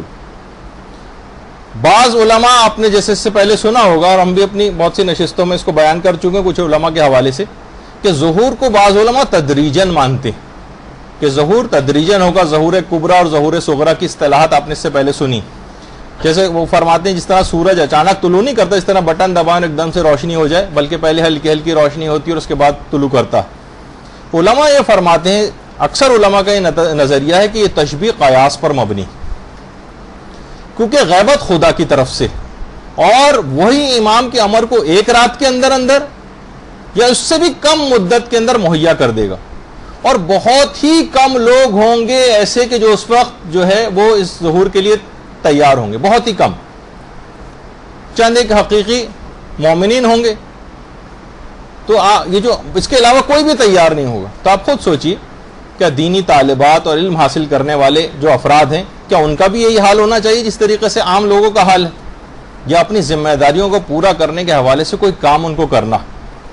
جبھی چھٹے امام کی جو کافی کی حدیث ہے اصل میں، یہ جو آپ کے سامنے ہے اس وقت، کہ ظہور کی جو توقع ہے صبح و شام رکھو، ظہور صبح و شام توقع کرو۔ اچھا، لوگوں کے ساتھ غلطی کیا ہو رہی ہے؟ لوگ امام زمانہ علیہ السلام کے ظہور کا انتظار کرنے کے بجائے، یعنی امام کا انتظار کرنے کے بجائے علامتوں کا انتظار کر رہے ہیں۔ یہ ایک بہت بڑی مصیبت ہے۔ علامتوں کا انتظار کر رہے ہیں، امام کا انتظار نہیں کر رہے، علامتیں گننے، اچھا یہ ہوئی یا یہ نہیں ہوئی۔ دیکھیے ایک علمی مسئلہ بھی کہ کیا علامات ظہور میں تبدیلی ممکن ہے، ایک مشکل علمی بحث ہے۔ محدث نوری جنہیں صاحب مستدرک الوسائل کہا جاتا ہے، وہ فرماتے ہیں کہ تبدیلی ممکن ہے تبدیلی ہونا، اور اپنی کتاب نجم الثاقب کے اندر اس میں باب نمبر 11 میں محدث نوری نے اپنے اس نظریے کا اظہار کیا۔ لیکن ایک بہت بڑا نام امام زمانہ کے سلسلے میں کام کرنے والوں کے حوالے سے جن کی کتاب مدارک میں سمجھی جاتی ہے، تقی اصفہانی، آیت اللہ تقی اصفہانی، جن کی بہت مشہور و معروف کتاب ہے مکیال المکارم، اس میں انہوں نے اس نظریے کے بالکل برخلاف اظہار کیا اور کہا کہ کسی قسم کی میں علامات ظہور میں کسی تبدیلی کا قائل نہیں۔ پہلی جلد میں مکیال المکارم کی اس نظریے کا اظہار کیا۔ البتہ محدث نوری کا جو نظریہ ہے بقول علماء ان کا نظریہ زیادہ صحیح، کہا کہ روایات دو طرح کی اصل میں آئی ہیں، جس میں ایک حتمی علامتیں بیان ہوئی اور غیر حتمی علامتیں بیان ہوئی، کیونکہ اگر غیر یقینی غیر حتمی علامتیں نہ ہوتی تو حتمی علامات کا لفظ روایت کے اندر کیوں آتا؟ اس کا مطلب یہ کہ غیر حتمی علامات میں رد و بدل و تبدیلی ممکن ہے۔ اگر یہ تبدیلی ممکن نہ ہوتی تو علماء فرماتے ہیں اس سے مکتب کو ہمارے نقصان پہنچتا، دماغوں میں سوال ہوتا، کیونکہ اب یہ علامات ظہور میں نہیں آئی ہیں، لہٰذا ظہور کا کوئی سوال ہی نہیں۔ تو جب ہی کہا گیا کہ تبدیلی ہو سکتی ہے، انسان صبح و شام انتظار میں آمادہ ہو کر بیٹھے، شاید ابھی ظہور کر لیں، شاید ابھی 1 منٹ بعد امام کا ظہور ہو جائے، شاید آج شام کو ہو جائے، شاید کل صبح ہو جائے، اور پوری طاقت اور قوت کے ساتھ ان اسباب کو فراہم کرے۔ دیکھیے صرف عمل ضروری نہیں ہوتا، بعض اوقات یہ افراط و تفرید کا ہم شکار ہو جاتے ہیں۔ بہت سے عمل کے اتنے قائل ہیں کہ وہ دعا سے غافل ہو گئے، کچھ دعا کے پیچھے ایسے لگ گئے ہیں کہ عمل سے غافل ہو گئے۔ دونوں کے اندر ایک آپس میں تعاون ہے، ان میں کوئی تضاد اور دوری نہیں۔ دیکھیے اس کے حوالے سے، عرفا کے حوالے سے ایک بہت بڑا نام آیت اللہ بہاؤالدینی کا آتا ہے۔ آیت اللہ بہاؤالدینی وہ نہیں جو رہبر معظم کے یہاں پہ پاکستان میں نمائندے ہیں، بلکہ آیت اللہ بہاؤالدینی وہ ہیں جن کی حرم معصومہ قم کے اندر ہی ان کی قبر مبارک بھی عرفا میں شمار ہوتا ہے۔ ایک عرصے تک یہ اپنی جو دعائے قنوت پڑھتے تھے، اس میں کلمات فرج یا دعائے حفظ و سلامتی امام زمانہ جو ہے اللہم کن لولیک الفرج، یہ پڑھا کرتے تھے۔ تو لوگوں نے ایک دفعہ آیت اللہ بہاؤالدینی سے پوچھا کہ آپ کو ہم کتنے عرصے سے دیکھ رہے ہیں، آپ اپنی دعائے قنوت میں سوائے اللہم کن لولیک الفرج کے علاوہ کوئی دعا پڑھتے ہی نہیں نظر آتے، اس کی کیا وجہ؟ تو آیت اللہ بہاؤالدینی نے فرمایا کہ حضرت حجت نے پیغام دیا ہے کہ میرے لیے اپنی قنوت میں دعائیں کیا کرو، قنوت میں۔ سیری در آفاق کے اندر آیت اللہ بہاؤالدینی کا یہ جملہ جو ہے وہ لکھا ہوا ہے، میرے لیے اپنے نمازوں کے قنوت میں دعا کیا کرو۔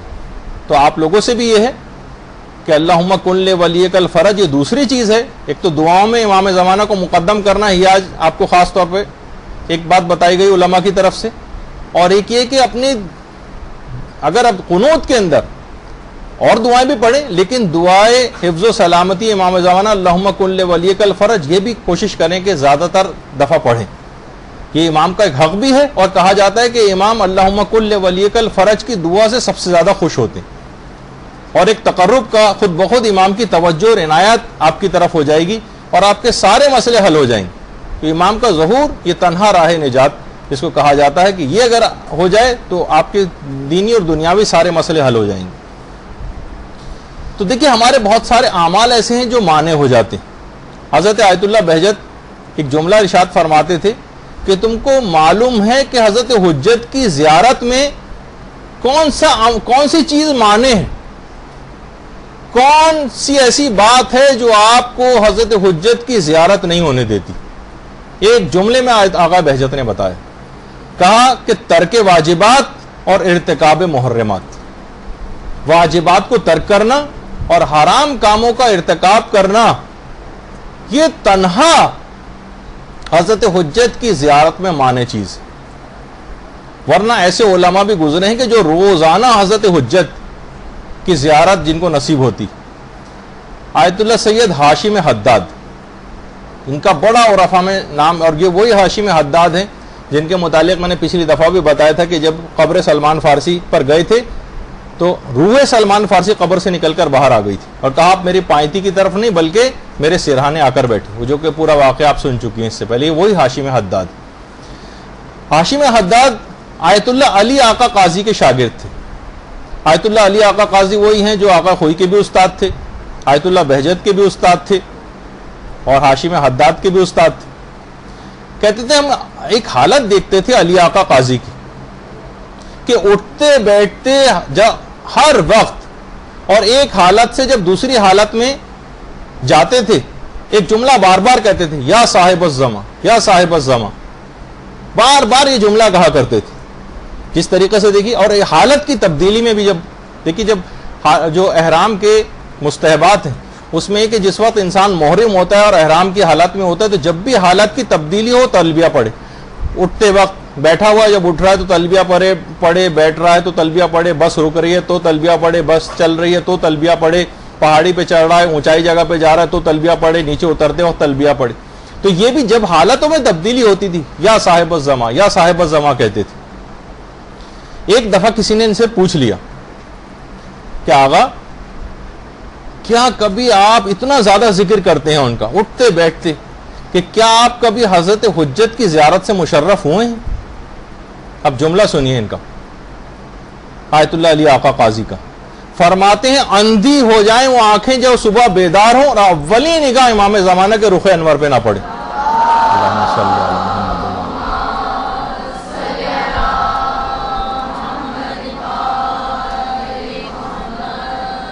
یعنی گویا کہہ دیا کہ کوئی دن ایسا نہیں جاتا کہ جب صبح آنکھ کھلتی ہو تو میں امام کے چہرے انور کی زیارت نہ کرتا ہوں۔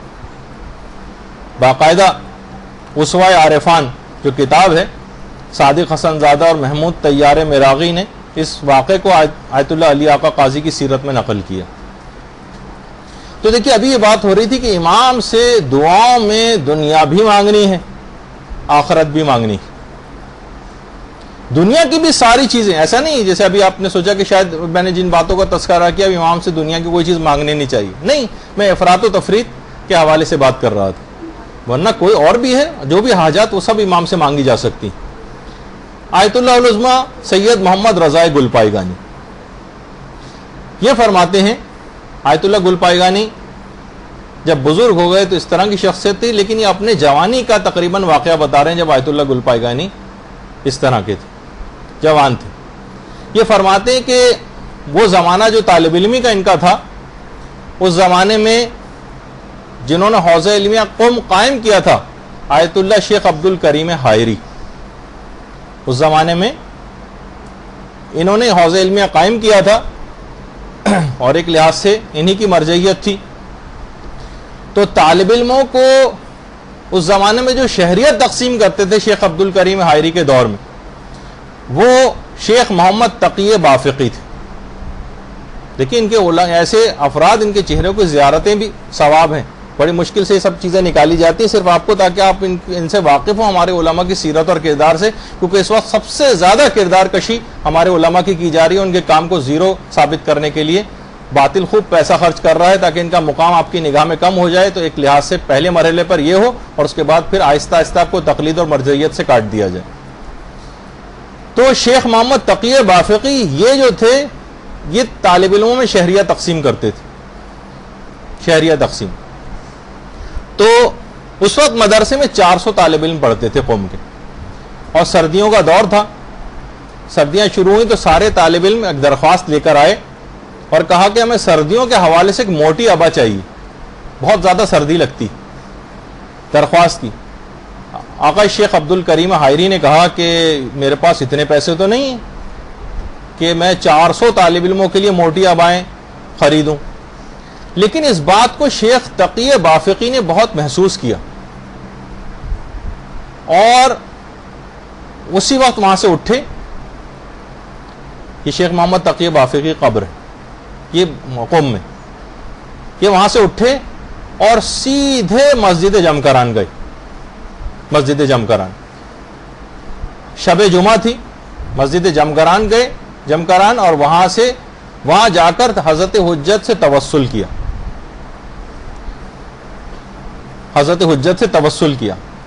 اب اس کے بعد نامعلوم وہاں پہ کیا ہوا. جمعے کے بعد اگلے دن کا ہفتہ تھا. ہفتے کو آیت اللہ عبد الکریم حائری کے پاس دوبارہ ان کی خدمت میں آئے اور آ کر ایک جملہ کہا. حضرت حجت نے وعدہ کر لیا کہ 400 طلبہ کو ابائیں مرحمت فرمائیں گی. اللہم صلی علی محمد و علی محمد.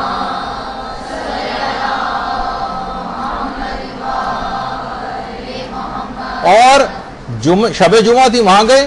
ہفتے کو ان کے پاس آئے. اتواری کے دن ایک خود بخود ایک لحاظ سے دیکھا جائے ایک تاجر آیا اور اپنے ساتھ 400 موٹی ابائیں لے کر آئے جو سارے طالب علموں میں تقسیم کر کے چلا گیا. اللہم صلی علی محمد.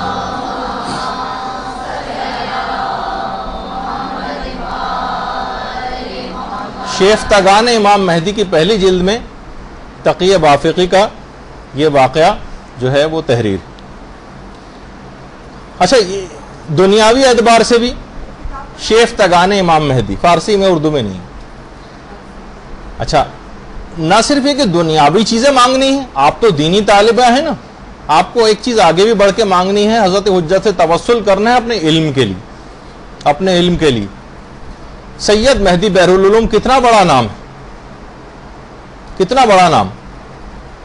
وہ اس زمانے میں ان کے جو ہمدرس ہوتے تھے وہ میرزا قمی ہوتے تھے. میرزا قمی، یہ مرزا قمی وہی ہیں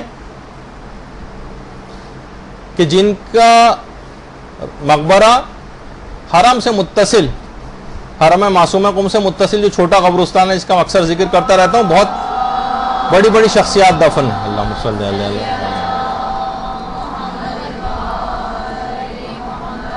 اور یہ ان کی قبر مبارک ہے اس مقبرے کے اندر. اچھا، بہت عظیم شخصیت ہے.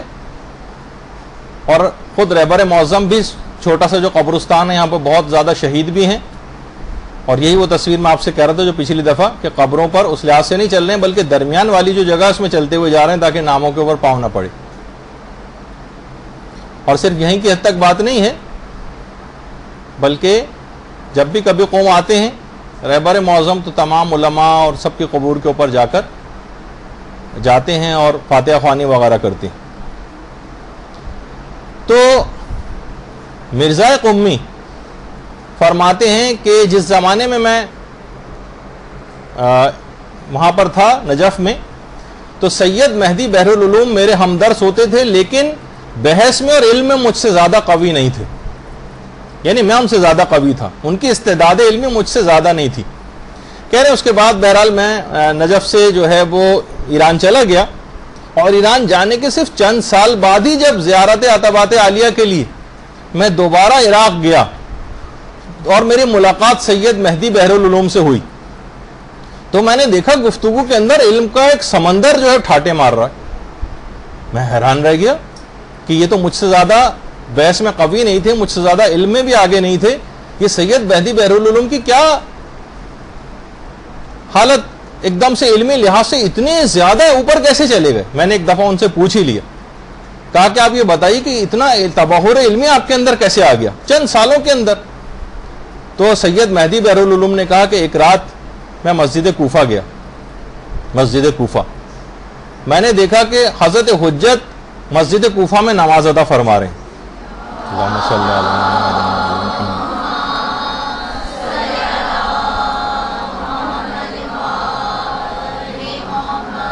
یہ ذرا پرانی تصویر ہے, ورنہ مسجد کوفہ تو بہت عالیشان بن چکی. تو میں نے دیکھا حضرت حجت نماز پڑھ رہے ہیں. میں ان کے قریب جا کر کھڑا ہو گیا اور نماز ختم کرنے کے بعد میں نے ان کو سلام کیا. حضرت حجت نے مجھے سلام کا جواب دیا اور کہا کہ میرے قریب آؤ. میں کچھ آگے تو بڑھا, لیکن جلالت کی وجہ سے امام کی زیادہ آگے نہیں گیا. امام نے کہا اور قریب آؤ. میں تھوڑا سا اور قریب گیا, لیکن جلالت کی وجہ سے زیادہ قریب نہیں گیا. امام نے کہا مزید قریب آؤ, یہاں تک کہ جب ان کے بالکل قریب آ گیا, امام نے بازو پکڑ کر مجھے سینے سے لگا لیا.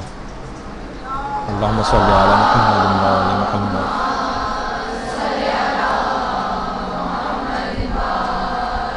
کہہ رہے ہیں بس وہ دن ہے اور آج کا دن ہے, میرے قلب اور سینے سے علم کے سوتے پھوٹنے لگے, دریا بہنے لگے. تو بہرحال جب بھی لوگوں کو شبہ ہونے لگتا تھا سید مہدی بحرالعلوم پہ کہ کہیں, میں نے ایک دفعہ پہلے کہا تھا نا کہ کہیں یہ امام زمانہ تو نہیں, سید بھی تھے, محمد نام تھا, مہدی بھی کہتے تھے ان کو, اور اس کے بعد علم کا ٹھاٹے مارتا ہوا سمندر بحرالعلوم لقب بھی تھا. تو خلوص دل سے امام زمانہ کو پکارا اپنے علم کے حوالے سے بھی, ورنہ مرزا قمی فرماتے ہیں کہ استعداد علمی مجھ سے زیادہ نہیں تھی, لیکن حضرت حجت کی صرف ایک نگاہ کرم ہو جائے, ہم آپ سب کا بیڑا پار ہو جائے گا, بس خلوص دل کے ساتھ پکارنا. نجم الثاقب میں مرزا حسین نوری نے اس واقعے کو جو ہے وہ نقل کیا.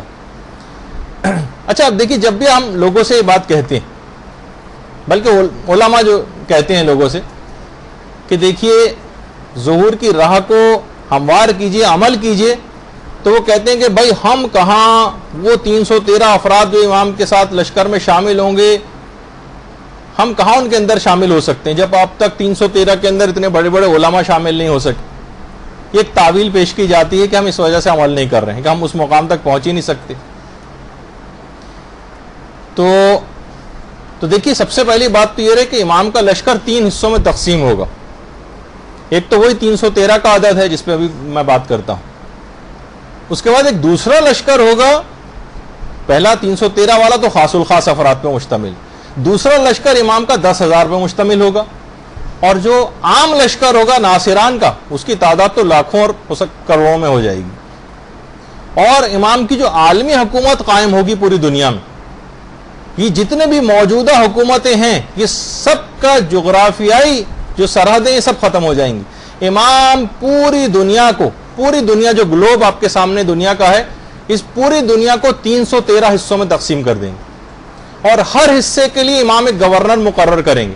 اس لحاظ سے 313 خاص الخاص افراد, یعنی موجودہ جو زمانے کی تقسیم ہے نا, جیسے چین بہت بڑا ہو گیا ہے,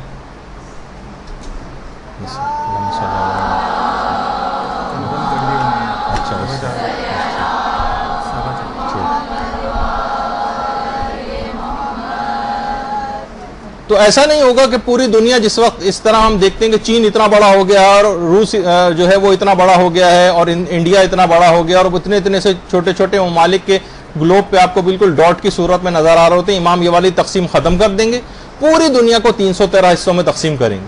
ان 313 حصوں میں ہر حصے کے لیے گورنر کو مقرر کریں گے. یہ تعداد اصل میں 313 ان گورنروں کی تعداد.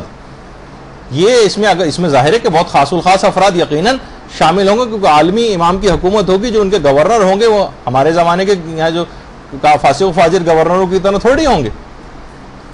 تو بہرحال اب امام کو ہم ٹھیک ہے ان میں شامل نہیں ہو سکتے تو 10,000 کے لشکر میں شامل ہو سکتے ہیں, اس میں نہیں ہو سکتے تو لاکھوں اور کروڑوں میں افراد جو ہوں گے جو دیگر تمام اس کے اندر اپنی ذمہ داریوں کو انجام دے رہے ہوں گے تو امام کوئی فاسق و فاجر و بدکار افراد کو تو تعینات نہیں کریں گے اپنی طرف سے، عادل افراد کو. تو ایسے افراد کو مہیا کرنا ایک آپ کی ذمہ داری کہ اتنی تعداد میں لوگوں کا اضافہ کیا جائے، نیک لوگوں کا، صالح لوگوں کا، اعتقاد اور عمل کے لحاظ سے کامل لوگوں کا، کہ جب امام عالمی حکومت قائم کریں تو ان کو وہ عہدے دیے جا سکیں.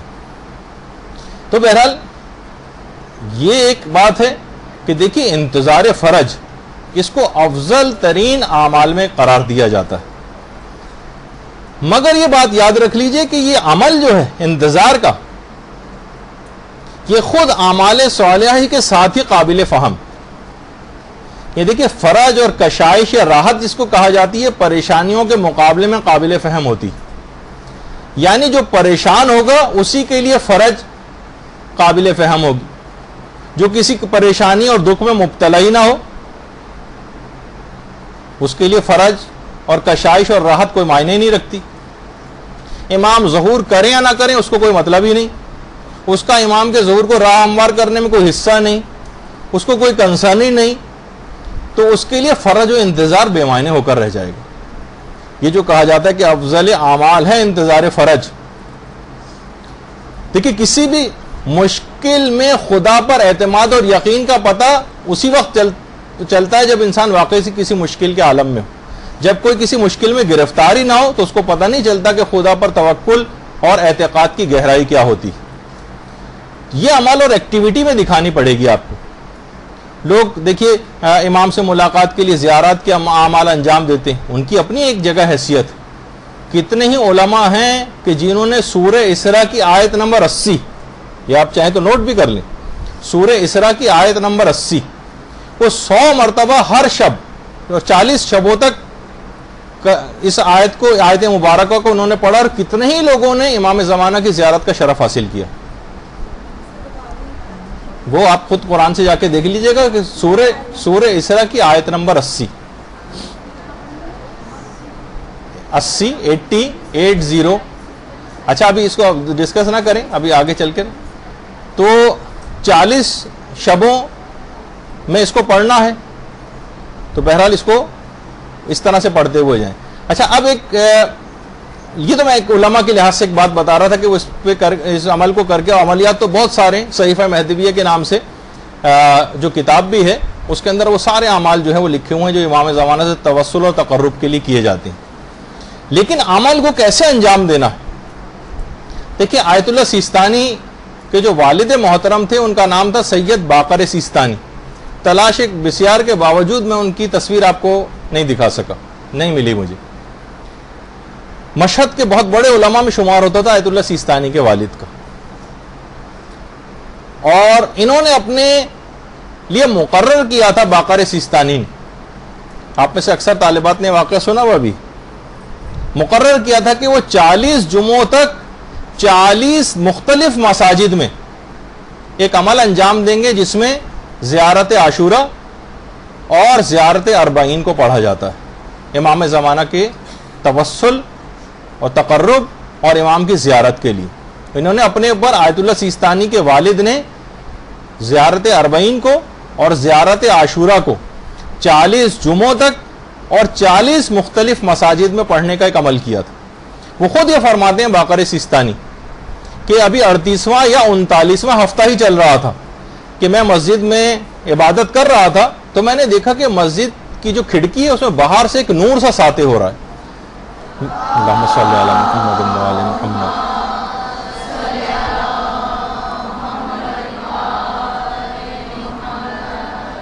وہ فرماتے ہیں کہ میں نے جلدی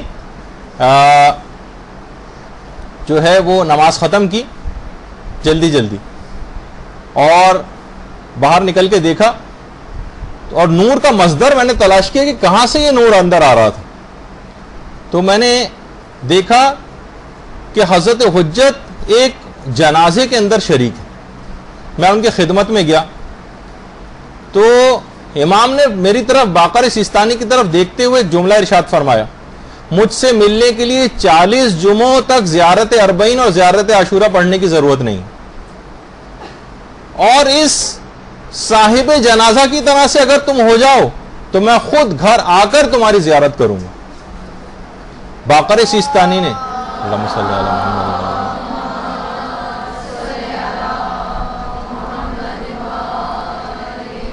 باقر سیستانی نے کہا مولا کس کا جنازہ؟ کہا یہ اس مومنہ کا جنازہ ہے جو رضا خان جو تھا، جو شاہ ایران کا باپ تھا رضا خان، اس نے زبردستی ہی، امام نے خود اس کا نام لیا کہ رضا خان نے جو زبردستی حجاب پر پابندی لگائی تھی، تو اس عورت نے 7 سال تک ایک قدم بھی گھر سے باہر نہیں نکالا تھا، اور اسی عالم میں مر گئی کہ میں اپنے پردے کی حفاظت کروں گی، اور کسی ضروری کام سے بھی باہر نہیں نکلی۔ تم اس عورت کی طرح سے اس طرح سے دین کے اوپر اگر عامل ہو جاؤ تو تمہیں 40 جمعوں تک زیارت اربعین اور زیارت عاشورہ پڑھنے کی ضرورت نہیں ہے، میں خود تمہاری زیارت کے لیے تمہارے گھر آؤں گا۔ عمل کر کے دکھانا ہوگا، کہا، بلکہ امام نے کہا میں خود نماز جنازہ بھی اس کی آ کر پڑھوں گا۔ تو دیکھیے عمل کر کے بتانا ہے، اپنے پردے کی حفاظت کرنی، یہ نہیں کہ ذرا سا شادی بیاہ کی کوئی تقریب ہو گئی اور آپ اسی وقت اپنے پردے کو آپ نے جو ہے خطرے کے اندر ڈال دیا۔ تو دیکھیے بڑے مقام تک لوگ بغیر کام کیے نہیں پہنچ جاتے۔ رہبر معظم حضرت آیت اللہ خامنئی جب تہران میں مسجد ابو ذر میں بم دھماکے میں شدید زخمی ہو گئے تھے، جو اس وقت کی تصویر ہے جب شدید زخمی، بچنے کی بھی کوئی امید نہیں تھی، لیکن بہرحال پروردگار کو اپنا فضل کرنا مقصود تھا اور اس کے بعد جان بچ گئی، لیکن وہ ہاتھ جو اس کے اندر شدید زخمی ہو گیا تھا، اس کے بعد وہ ہاتھ تقریباً مردہ اور بیکار سا ہو گیا، اور اس کے بعد آپ نے دیکھا کہ تصاویر میں بھی کہ ایک ہاتھ سے قنوت مثلا پڑھاتے رہے، اور وہ ہاتھ ابھی تک اس حالت میں ہے۔ لیکن پھر کیا ہے کہ بہرحال ایک قربانیاں دیں، ایک کام کر کے دکھایا، اور اس کے بعد پھر ایسے ہی افراد کے منہ سے اللہم کل ولیک الفرج یا اللہم اجل ولیک الفرج اچھا بھی لگتا۔ تو عمل کر کے دکھانا ہوگا، عمل کر کے۔ اور حضرت حجت خود عمل کرتے ہیں، یا بلکہ روایتوں میں ہے، یعنی عمل کر کے دکھائیں گے لوگوں کو کہ حضرت حجت اپنے کارکنوں اور عمال پہ بہت زیادہ سختی کریں گے۔ روایت میں ہے، بلکہ ائمہ نے فرمایا کہ خدا کی قسم ہمارے مہدی کا لباس درست اور کھانا سوکھا ہوگا اور بغیر سالن کے ہوگا۔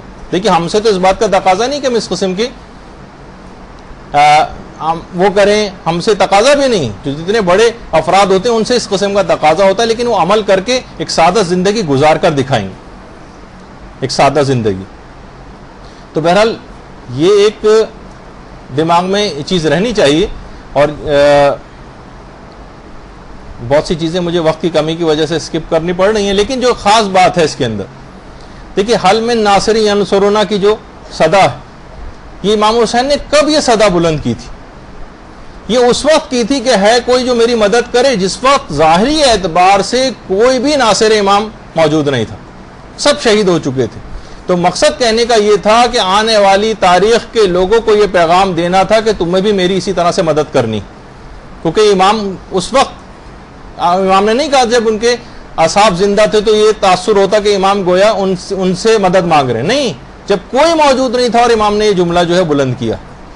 آج بھی آپ کا امام، زمانے کا امام آپ کو مدد کے لیے پکار رہا۔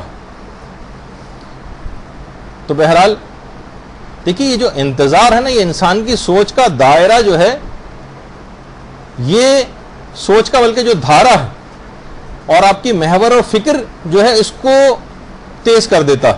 آپ کی فکریں تمام ایک نقطے کے اوپر آ کر مرکوز ہو جاتی ہیں، آپ کے اندر فاعلیت پیدا کرتی ہیں۔ اچھا، آپ نے خود دیکھا ہوگا کہ جس طالب علم نے محنت ہی نہ کی اور پورے سال نہیں پڑھا ہو اور اس کا امتحان بھی بہت زیادہ خراب ہو گیا ہو، کیا ایسے شخص کو یا ایسے طالب علم کو رزلٹ کا زیادہ انتظار ہوگا، یا اس صحیح منتظر نتیجہ کو زیادہ ہوگا جس نے پورے سال شدید محنت کی تھی، گن گن کر وہ دن اپنے کاٹ رہا ہوگا کہ میری پوزیشن آنے کا امکان ہے، کب رزلٹ آئے گا، کب رزلٹ آئے گا، دھڑکتے ہوئے دل کے ساتھ نتیجے کا انتظار کر رہا ہوگا، خوب محنت کے ساتھ۔ اور اس کے مقابلے میں وہ طالب علم انتظار نہیں کر رہا ہوگا جس نے پورے سال پڑھ کے نہیں دیا، اسے پتا ہے کہ نتیجہ کیا نکلے گا، تو اس وجہ سے اس کو نتیجے کا انتظار ہوتا بھی نہیں، بلکہ سوچتے جتنا ڈیلے ہو جائے اتنا زیادہ اچھا۔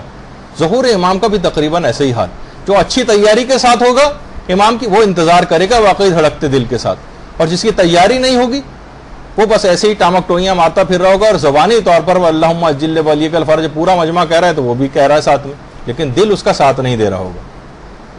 تو بہرحال دیکھیے اس سے معلوم یہ چلا کہ صحیح اعمال اور صحیح نیک کردار جو ہے یہ آپ کو صحیح منتظر امام بنائے گا، بے عملی اور بد کرداری یہ آپ کو انتظار امام سے دور کر دے گی۔ دیکھیے منتظر اس بات کا انتظار کر رہا ہوتا ہے کہ امام کب آئیں گے اور کب آ کر قوانین الہی کا اجرا کریں گے، کب آ کر امام خدا کے قوانین رائج کریں گے، کب امام آ کر عدل قائم کریں گے۔ یہ کیسے ممکن ہے کہ وہ آئندہ کے دنوں میں تو وہ منتظر اس بات کا انتظار کرے کہ امام کب قوانین الہی کا اجرا کریں گے، اور حال میں ان تمام احکامات کو ترک کر رہا ہو۔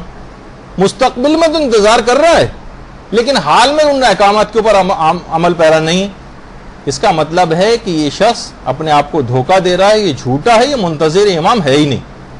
دیکھیے کہا جاتا ہے کہ انتظار کے جو 4 عوامل ہیں، انتظار اس چیز کا ہوتا ہے جس کے واقع ہونے کا یقین ہے کہ وہ چیز ہے جبھی اس کا انتظار کر رہا ہوتا ہے۔ جس کو یقین ہی نہیں ہو وہ انتظار کیوں کرے گا؟ یعنی جس قدر اس کا علم قوی ہوگا اسی قدر انتظار شدید ہوگا۔ یہ ہے یعنی ایک چیز ہے، 4 عوامل ہوتے ہیں انتظار کے، اس میں سے پہلا عامل یہ ہے کہ انتظار اس چیز کا کیا جاتا ہے جس کے واقع ہونے کا یقین ہوتا ہے۔ کسی کو واقع ہونے کا یقین ہی نہ ہو، شک و شبہ اس کے دل میں پایا جاتا ہے، وہ انتظار بھی نہیں کرے گا۔ دوسرا عامل انتظار کا کیا ہوتا ہے؟ اس چیز کے وقوع کو قریب سمجھنا، یعنی جتنا اس کے وقوع کو دور سمجھے گا اتنا ہی انتظار ضعیف ہو جائے گا۔ مثلا 5 سال بعد اگر کسی کے ابا کو آنا ہے، آج گئے ہیں ملک سے باہر، 5 سال بعد آئیں گے، تو انتظار یہ بھی کرے گا لیکن ضعیف انتظار ہوگا کہ وہ بہت دور سمجھ رہا ہے، 5 سال بہت بڑا عرصہ ہے اب والد صاحب کے آنے میں۔ لیکن وہ کہے کہ والد صاحب جو ہے جہاز میں بیٹھ گئے اور کسی وقت آنے والے ہیں اور فلائٹ پہنچنے والی ہے، بار بار فون کر رہا ہے، جس کے وقوع کو بہت قریب سمجھے گا انتظار زیادہ شدید ہو جائے گا۔ ٹھیک ہے نا؟ تو یہ ایک چیز ہوتی، تو جتنا وقوع کو قریب سمجھے گا اتنا ہی زیادہ انتظار کرے گا۔ اچھا، جس وقوع پذیر ہونے والی چیز کو وہ چاہتا ہے، جس کو وہ اپنا مطلوب اور مقصود قرار دیتا ہے، اسی کا انتظار کرے گا۔ جو مطلوب ہی نہ ہو اس کو وہ انتظار کیوں کرے گا؟ وہ مطلوب ہی نہیں۔ اچھا، پھر چوتھا عامل اس کے اندر یہ ہوتا ہے کہ جس کے آنے کی اس کو خبر دی جائے اس سے وہ محبت بھی کرتا ہو تو انتظار کرے گا، جس سے محبت ہی نہ ہو اس کا انتظار کیوں کرے گا؟ بہت سے ایسے رشتہ دار جو شادیوں وغیرہ کے اندر، آپ کو پتا ہے کہ آپ کے بہت سے رشتہ دار جو آپ کے نزدیک ناپسندیدہ ہوتے ہیں شادیوں میں، بہرحال وہ بھی آتے ہیں، دوسرے شہر سے آ رہے ہیں، تو آپ کے دل میں ایک بیزاری سی ان کے لیے ہوتی، تو آپ انتظار کب ان کا کریں گے؟ بلکہ آپ چاہیں گے کہ وہ نہ آئیں۔ تو جتنی محبت ہوگی اتنا ہی انتظار شدید ہوگا، جتنی محبت ضعیف ہوگی اتنا ہی انتظار کم ہو جائے گا، اس کا جو ہے کمزور پڑ جائے گا۔ یہ 4 عوامل ہوں گے اگر، تو خود بخود آپ کو انتظار کی صلاحیت آپ میں پیدا ہو جائے گی، چاہے آپ کو کوئی انتظار کا حکم دے یا نہ دے، آپ کو انتظار ہوگا، کیونکہ یہ ممکن ہی نہیں کہ 4 عوامل موجود ہوں اور آپ انتظار نہ کریں۔ یقین ہو کہ آپ کا امام ہے، اس کا ظہور نزدیک ہے، وہ ہمارے مطلوب و مقصود ہیں، ان سے اب ہمیں محبت شدید ہے، خود بخود انتظار امام ہوگا، چاہے اس کا حکم دیا جائے آپ کو یا نہ دیا جائے۔ اچھا، اس کے مقابلے میں اس کا اگر آپ الٹا کر لیں، آپ کو امام کی کوئی پرواہ نہ ہو، آپ ان کے ظہور کو بہت دور سمجھ رہی ہوں، امام آپ کا ہدف اور مقصد ہی نہ ہو، اور آپ کو امام سے محبت شدید نہ ہو، تو آپ کو انتظار بھی نہیں ہوگا اور زبردستی حکم دینے کی ضرورت ہوگی کہ بھائی انتظار کرو۔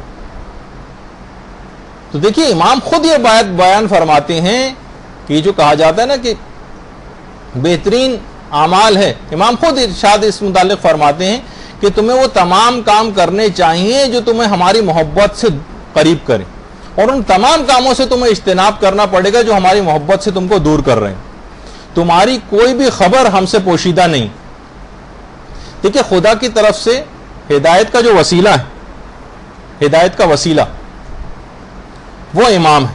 اچھا، بندوں کی طرف سے ہدایت کی جو قبولیت ہے وہ اس کی دلیل کیا ہے؟ اطاعت۔ امام خدا کی طرف سے ہدایت کا ذریعہ ہے لیکن بندہ اس ہدایت کو قبول کر رہا ہے، اس کی دلیل کیا ہے؟ اس کی دلیل اطاعت۔ اگر امت اطاعت پر آمادہ ہی نہ ہو تو خدا کو بھی کوئی جلدی نہیں، کوئی جلدی نہیں ہے اسے۔ تو آپ کو چاہیے کہ امام کے لیے کوئی کام کریں، کوئی خدمت انجام دیں، جب بلاوا آئے تو آپ میں کوئی ایسی صلاحیت پائی جاتی ہو کہ آپ کو کوئی خدمت انجام دینے کے لیے اٹھایا جائے۔ محض تماشائی کے طور پر آپ نہ اٹھائی جائیں قبر سے، اور نہ اٹھایا جائے گا اس طرح سے کہ چلیے بھائی آئیے دیکھیے کیسی حکومت ہوتی ہے, ہم تماش بین کی طرح سے کھڑے ہو جائیں جا کر وہاں. تو یہ جو تندرستی ہے آپ کی, فراغت ہے آپ کی, اس کو آپ کام میں لے کر آئیں. تو بہرحال دیکھیے امام کے سلسلے میں بہت زیادہ افراد کا زیارت کا بڑا دل چاہتا. تو یہ بات بھی بیان ہو جائے اس میں, جب امام کا جب ذکر آ رہا ہے کہ چند سورے بڑے اہم ہیں امام کے سلسلے میں. امام سے پہلے دیکھیے فتنہ دجال کا بڑا تذکرہ آیا, اور دجال آپ کو پتہ ہے کہ بہرحال زیادہ علماء کا کہنا یہ کہ ایک صفاتی ایک نام ہے, کوئی ایک شخص کا نام نہیں ہے باقاعدہ کہ دجال.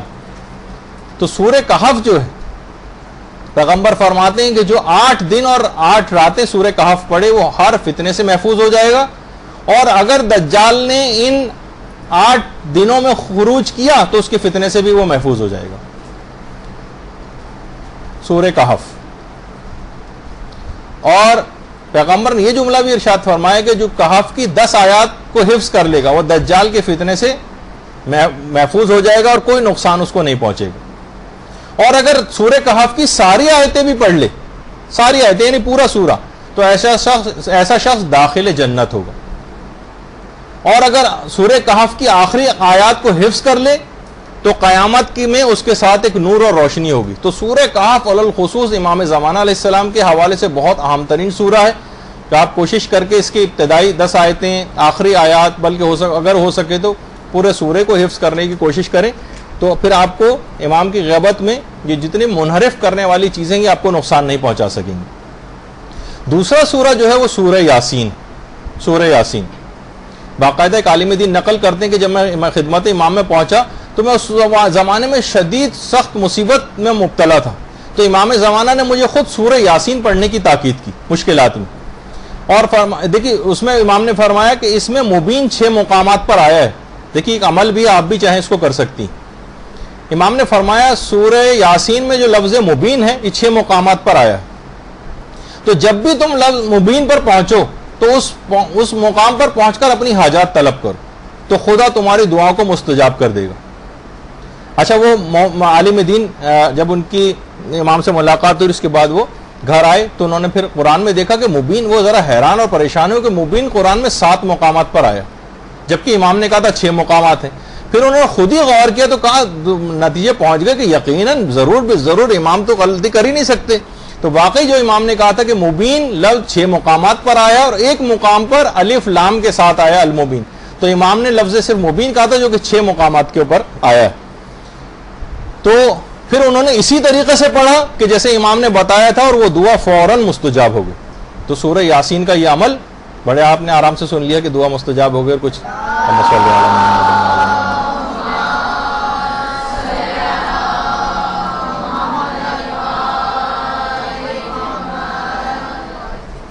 اور اس کے بعد اگلا سورہ جو ہے وہ سورہ القاریہ ہے.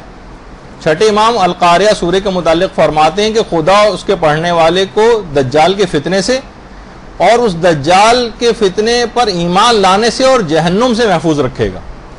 تو یہ خاص طور پر غیبت کے زمانے میں جبکہ انحرافات بڑھتے جا رہے ہیں سورہ قاریہ پڑھنے کی بھی ایک لحاظ سے تاکید آئی.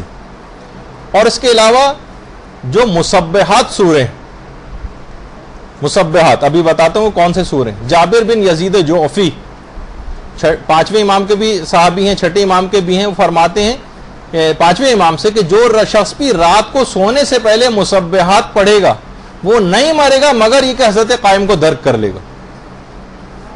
اللہم صلی علی محمد.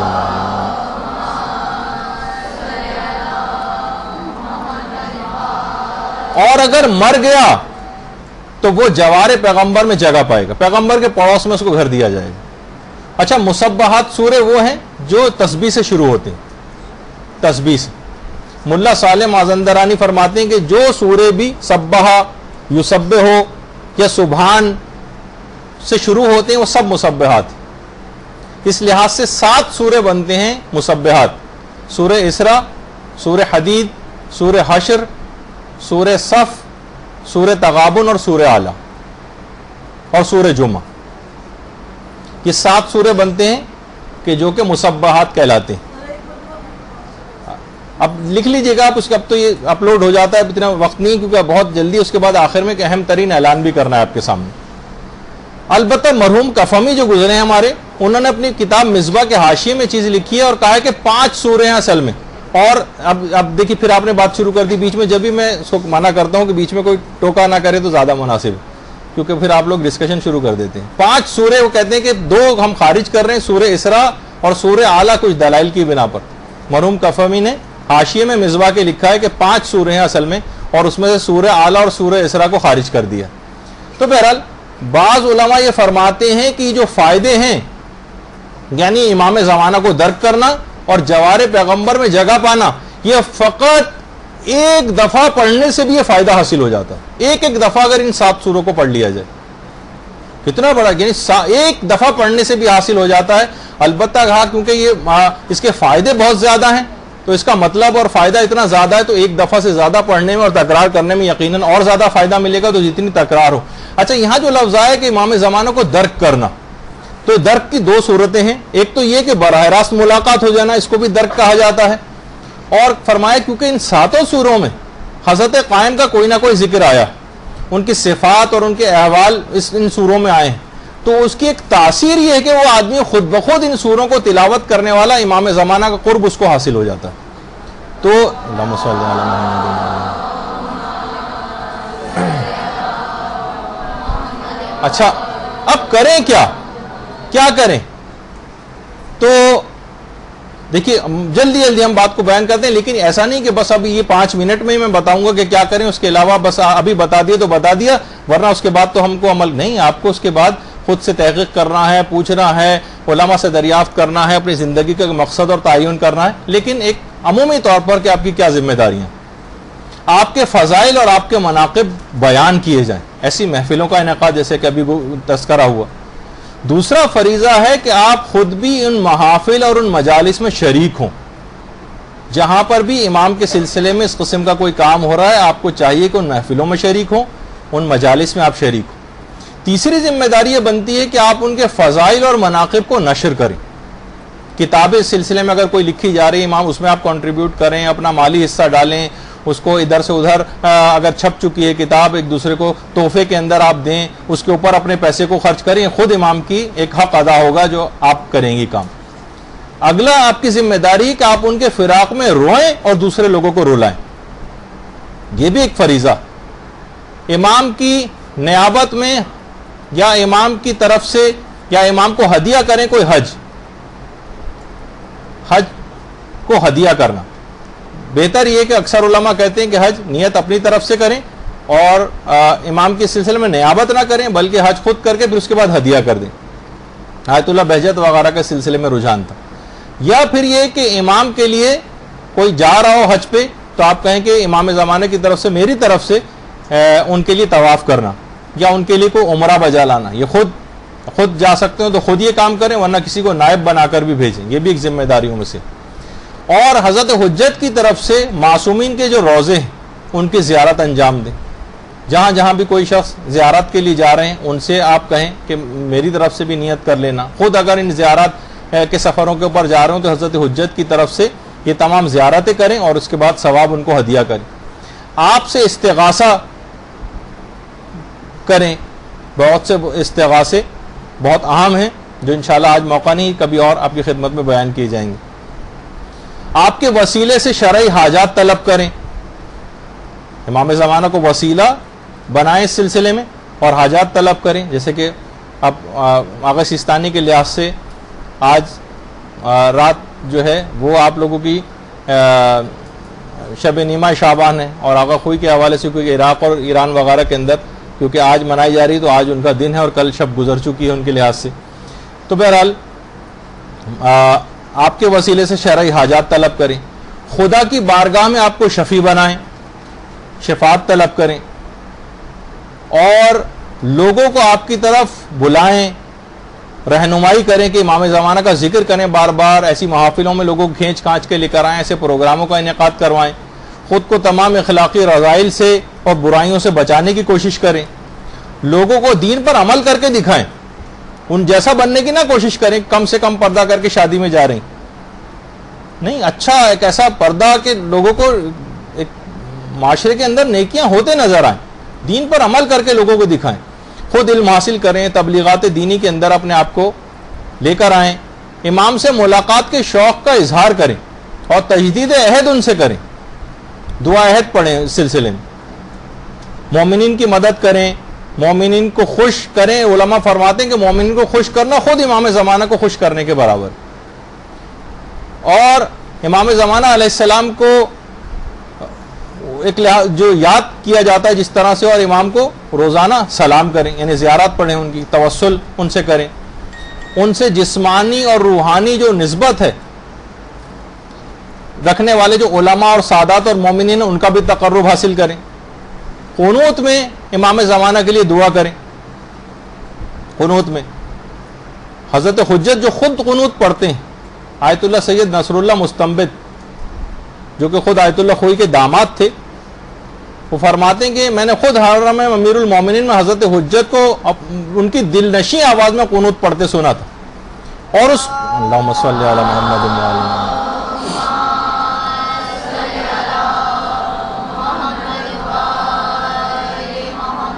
اور میں نے یہ دیکھا کہ حضرت حجت حاکم شام پر لعنت کر رہے ہیں، باقاعدہ وہ جملے بھی انہوں نے جو ہے وہ نقل کی۔ اچھا دیکھیے، بہت ساری ایسی چیزیں بھی ہیں، آج کل لوگ پوری دنیا بھی اس ملک کے خلاف ہوئی ہوئی ہے، اور بعض اپنے افراد بھی ان پر اعتراض کرتے ہوئے نظر آ رہے ہیں، ایران۔ تو دیکھیے کتنی ہی اہل سنت کی روایات ہیں، اگر آپ دیکھیں باقاعدہ وہ روایات تو آپ کو اندازہ ہوگا کہ پیغمبر اسلام نے بات فرمائی کہ میرے بعد بہت سے لشکر ہوں گے، لیکن تم اس لشکر میں شامل ہونا جو خراسان سے آئے گا۔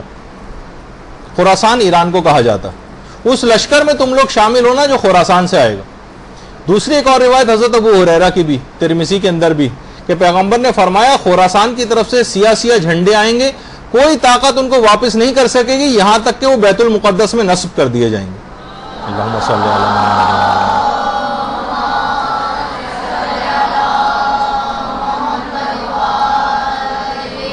یہ سارے حوالے لکھے ہوئے ہیں، حافظ ابن کثیر نے نیچے نوٹ لکھا ہے کہ سیاہ جھنڈے وہ نہیں جو ایک مرتبہ ابو مسلم خراسانی لے کر آیا تھا جس نے بنو امیہ کا ملک چھین لیا تھا، بلکہ یہ دوسرے جھنڈے ہیں جو امام مہدی کے عہد میں ظاہر ہوں گے۔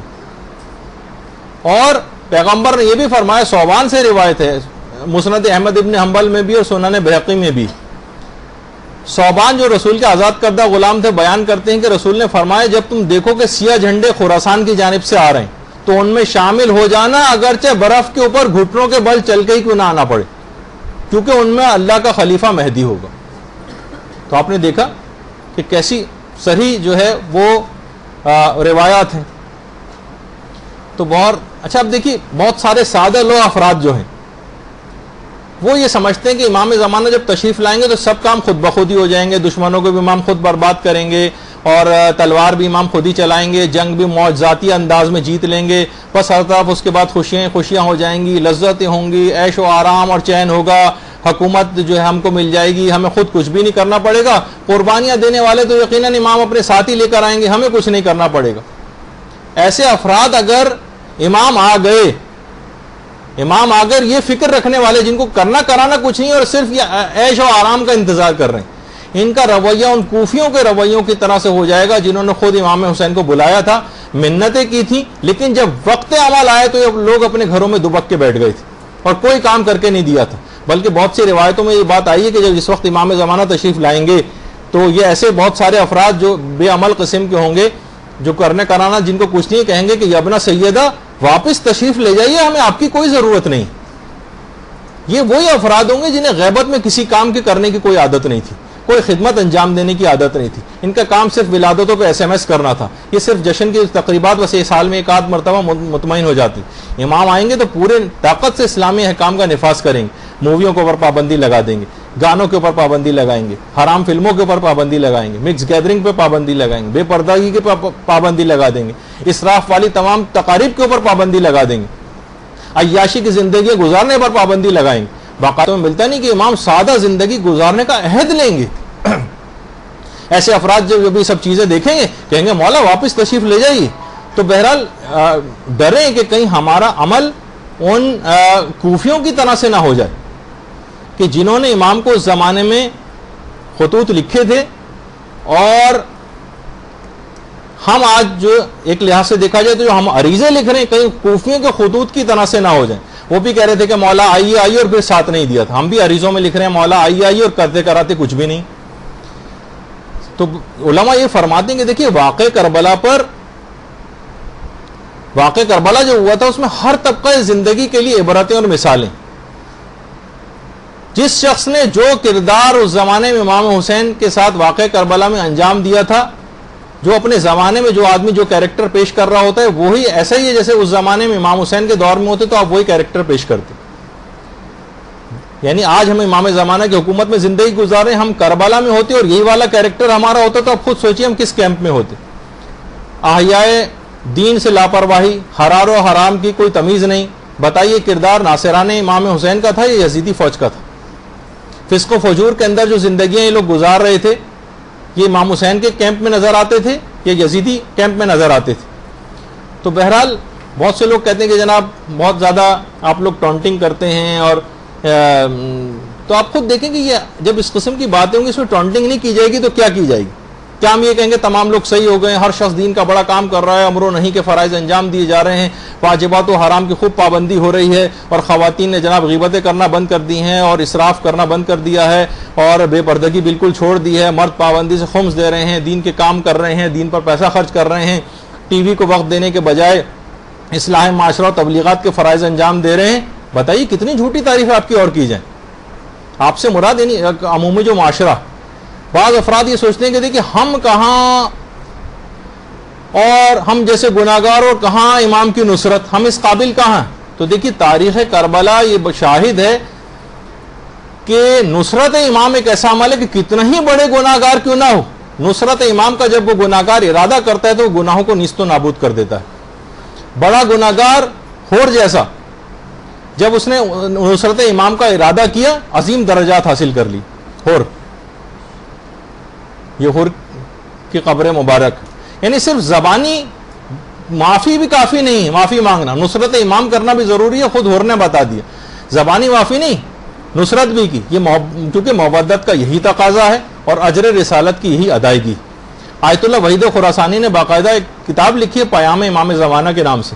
اس میں وہ فرماتے ہیں کہ جو غیبت کا جو زمانہ ہے یہ امام زمانہ کے لیے ایک زندانی اور اسیری کا زمانہ. دعوی محبت کرنے والوں کے لیے امام کی نصرت کا یعنی وہ کوئی امام کی رہائی کے لیے کوئی کام ہی نہیں کر رہے کہ امام جلد سے جلد ظہور کریں اور امام اس زندان اور اس اسیری اور قید خانے سے باہر آئیں. یہ لوگ خاموشی سے خوشی کے ساتھ لہو و لعب کے اندر اپنے گھروں کے اندر جو ہے وہ مبتلا.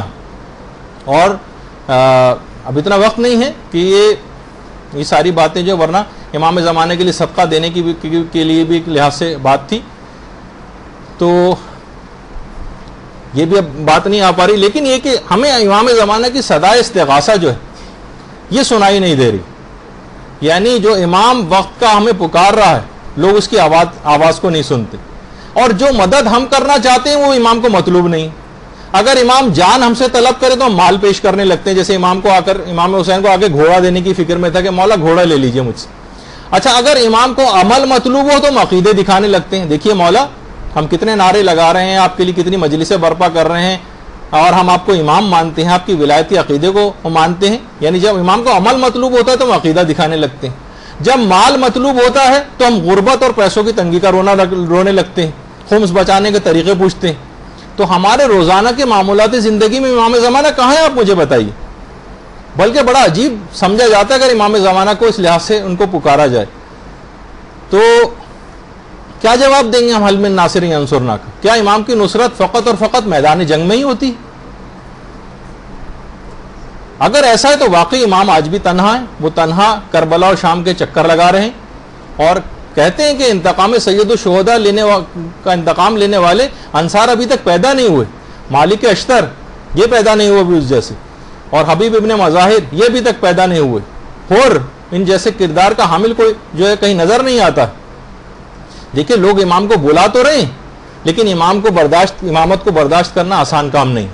ان کا انکار کرنا کفر کے برابر ہو جائے گا. لگتا ہے کہ ابھی صبح ہونے میں بہت وقت باقی, ابھی مومن دولت کمانے میں مصروف, ابھی ہمارے نوجوان آوارہ گردی, ٹی وی, موبائل, SMS اور انٹرنیٹ کی سیریں کرتے پھر رہے ہیں, لہو و لعب ان کا شکار ہے.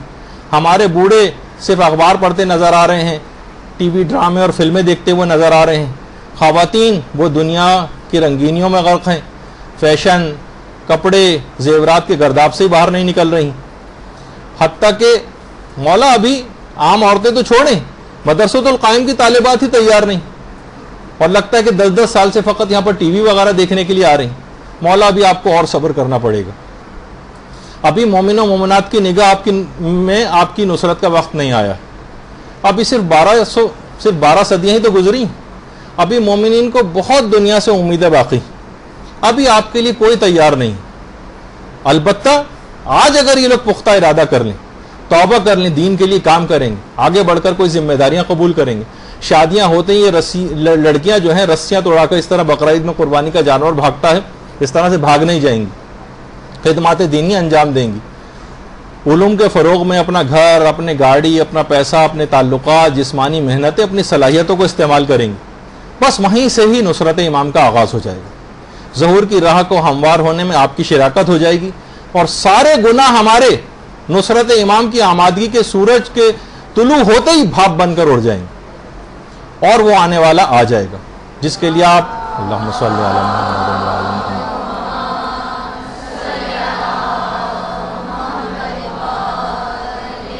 جس کے لیے آپ تڑپ تڑپ کر دعائیں کر رہی۔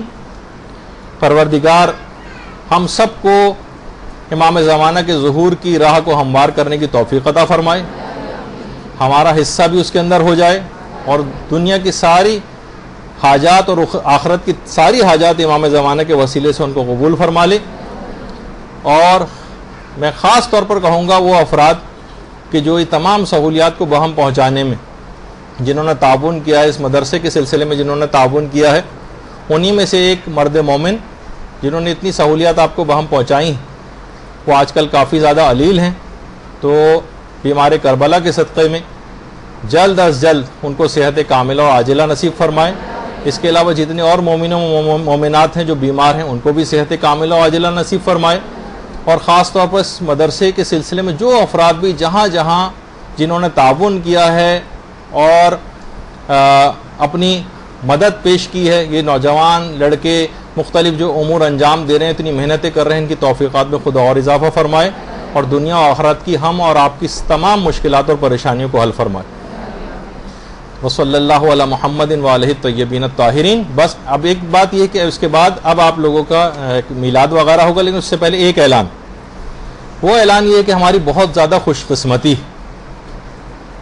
کہ ہمارے مدرسے کے پڑوسی میں رہنے والی ایک عظیم عالم دین علامہ طالب جوہری صاحب قبلہ کچھ ہی عرصے میں آپ کی کلاس میں تشریف لانے والے۔ اللہم صلی اللہ علیہ وسلم۔